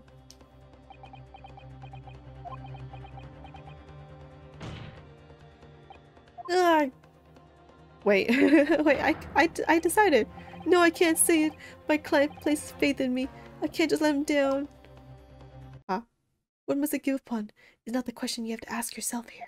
It's just a isn't it? It's, what can I protect? She's here in my mind. Hello again, Mr. Naruhodo. It's been far too long. Susato! Susato-san! Oh. I got taken down by illusion. My first Susato takedown in 6 months! Every time to talk later, Mr. Naruhodo. Wait, is she real? For now, we must concentrate on the task at hand. Wait, what? Is she real? Is she real? She can't have just suddenly went into the court, like, invisibly. It'd be like, knock, knock, knock. It's like, who is it? Oh, Susato! Oh, why are you here? I'm here as assistant. Okay, you can join the court. Like, what? How did you appear out of thin air without anyone noticing? What? Okay, which is working out not what I have to give up on, but what I can protect. That's what I thought too. You either protect his life or his invention. Which one? Professor Harebrained. Yes. Yesterday you told me that science is the pursuit of truth. Well, my job is to pursue the truth too. Yes, of course. And personally, I believe that you didn't stab Mr. Asman. I think you've come to realize something yourself too, haven't you? That your experiment and the machine you built with the victim are questionable. The truth behind that is what we must both pursue now. Also, you're convincing him to give up on this thing and have it be investigated. I still think it was tampered with, even if it was true. So, you finally open your eyes. What? And as for you, Albert, you can't ignore this any longer. See, he's such a tsundere. He's like, I brought you to this point. I convinced you to get to this point, and now, you know, everything's going exactly as planned. You like lie, but you weren't lying. You're like giving me hints, kind of. Maybe not hints, maybe that's too much, but anyway. Tsundere. having heard my learned friend's assertion. Don't you have something to say? But Baroque. Lord Van Zeeks. Hush, I've never heard him speak that way before. Is she falling in love? He's so kind or something? It's tsundere for justice. In truth, there is one thing, something I've remembered that's of relevance. Relevance? Relevance? Yeah. What? On the day it happened, just before I began the experiment, I saw a man near the stage. Duh, obviously it was Tamworth. A man holding that crossbow. I beg your pardon? Oh my god, what's going on? Did he really just say that? Professor! Did the man have any distinguishing features? What did he look like? Taller than me and thinner than me, with straight hair, straighter and whiter than mine. Let me see. One less lens than mine too. A monocle. A rather stylish black monocle. Wait, who? A butler looking guy? But one thing in particular will help to positively identify the man. You see, I know him very well. After all, he's the engineer who built my invention. I knew it. He didn't build it himself. What?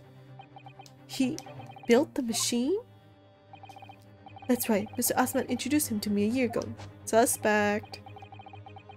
He's a man by the name of Enoch Drebber. Enoch Drebber. I assume he's a scientist and a magician or something. His name means something. Members of the jury seem flustered. Not a name any scientist wishes to hear. That means abomination. Not a name any conjurer wishes to hear either. Who on earth is he? I'm afraid this isn't the first tale of his nature, and I've heard in scientific circles in connection with that name. There's talk of other flamboyant experiments that turned out to be nothing but stage trickery in the end. Obviously, the rascal is after the government's research grant money. Wow, that was such motive and everything right there. When magicians are in need of money, I've heard of them resorting to such underhand tactics. Some acquaintances of mine with experience of such things have mentioned Enoch Drebber's name before. How the heck then did this Albert harebrained guy not know of this when his reputation is just that bad? The man is both an engineer and a magician. Yes, we're dealing with an unparalleled confidence trickster here. That's Enoch Drebber for you. Wow. I guess he just trusted the investor guy and be like, okay, you introduce this guy? Yeah, let's use him. You were duped, guy. Duped.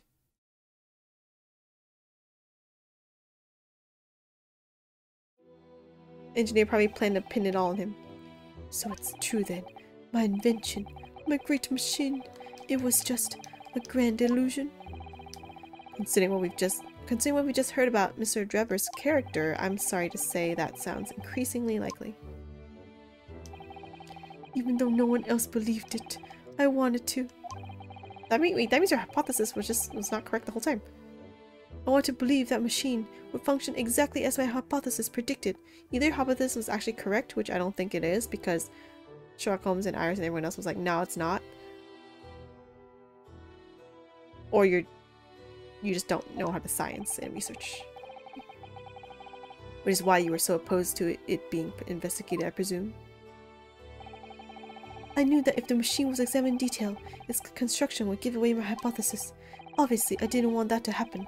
But at the same time, I knew that if it was found to be nothing more than a trick, than a work of deception, then everything I worked towards, all my research, all my dreams, my whole life would be over. I was terrified at the prospect. So you really had no idea then, did you?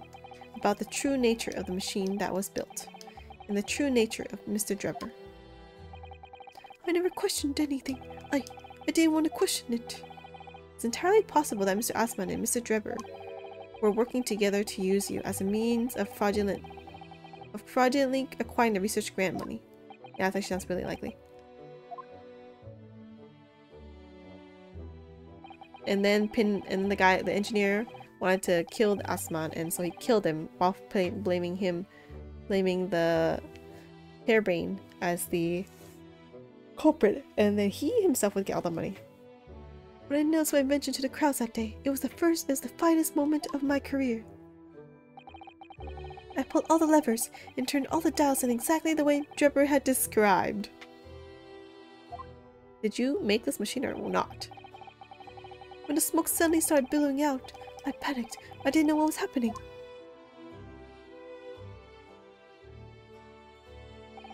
But I really don't know how the whole illusion was made to work. I don't know anything anymore. Mostly unrelated to anything, Drebber's name isn't a pun, it's a reference to a Sherlock Holmes character. I was so confused until I looked it up. Oh. Man, I didn't read the whole book. I really should. Let me confirm one final point with you, Professor. Do you now consent to the prosecution submitting the necessary paperwork to release your invention from the protection afforded by the Special Dispensation for Scientific Equipment Act? So long. Yes, please go ahead. I'm very sorry. Dan-dan-dan. Also, yeah, seriously, how does Susato show? I still think she's an illusion. In my mind. It would appear. And like later on it'd be like, it's all thanks to Susato-san for being here, and everyone's like, who are you talking about? I'm predicting that. My other hypothesis. It would appear that we shall have to suspend proceedings for the remainder of the day now. Lord Van Zeeks, my lord. The court has newly been made aware of another party whose involvement in this matter is critical. Yes, Mr. Drebber. Gather information about the man. If possible, I should like him served with a subpoena. With pleasure, my lord. Now, counsel for the defense. Yes, my lord.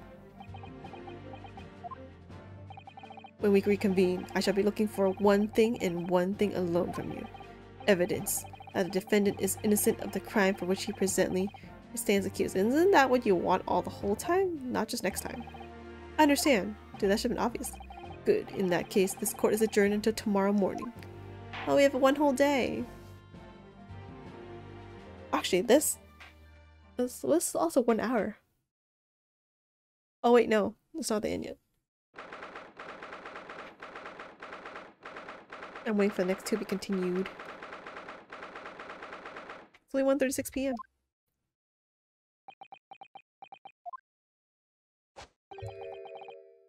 Mr. Naruhodo. Ah, yes? I'm so sorry. I was wrong. You were right. I tricked you. You trusted me. I dragged you into my mess. Oh, how did it ever come to this? I'm so sorry. Do you really have no idea, Professor? About what Mr. Drebber was really up to, I mean? About what he was really constructing? Naturally. That machine was the embodiment of my hypothesis, of all my hopes and dreams. I had complete faith in it. Alright, in that case, I won't say anymore. Now, sadly, the murder accusation against you still stands, so we must do as much investigation as we can before the trial resumes tomorrow. Well, thank you so much for doing so much for me. Dude, is she real? I still think she's an illusion. I'm so sorry for arriving late this morning, Mr. Naruhodo. Wait, is she real? Arriving late? Didn't you receive my postcard? I want to let you know when I'll arrive. Postcard? What postcard? I hid it from you, Rino, so it'd be a surprise. Oh darn, she is real then. Someone else testified to her presence. Well, did it work? I was surprised, alright, especially when she threw me to the ground. Oh dear, I'm so sorry. I was just so happy to see you again that it sort of slipped out. How? How does that slip out? Maybe we should stick to more traditional displays of emotion in the future. Susie's train was late into London, Victoria this morning, you see? We made the coachman really whip the horses hard so she didn't miss the whole trial. Sad horses. I was watching from the gallery for a while, but in the end, I'm afraid I couldn't contain myself. Well, I'm glad you didn't. Oh, having you on my side in court gives me the strength I need to win. So, I'm, delighted to see you back in London. Oh, you're too kind, Mr. Naruhodo. I'm delighted to be here. I hope I can continue to be of service to you. Of course. So, what's brought you back? Did Professor Mikotoba not protest? I know, right? Let's save all that conversation for when we're back at home, shall we? You know, I made one of my most special plans ever for this special occasion. Oh, Iris, how wonderful. I can't wait. Nice. She's back. She's real. So the song was back in London. It's hard to describe how happy that made me feel at the time. But despite my elation, our tale was about to take yet another extraordinary turn. Stop the foreboding, we all know.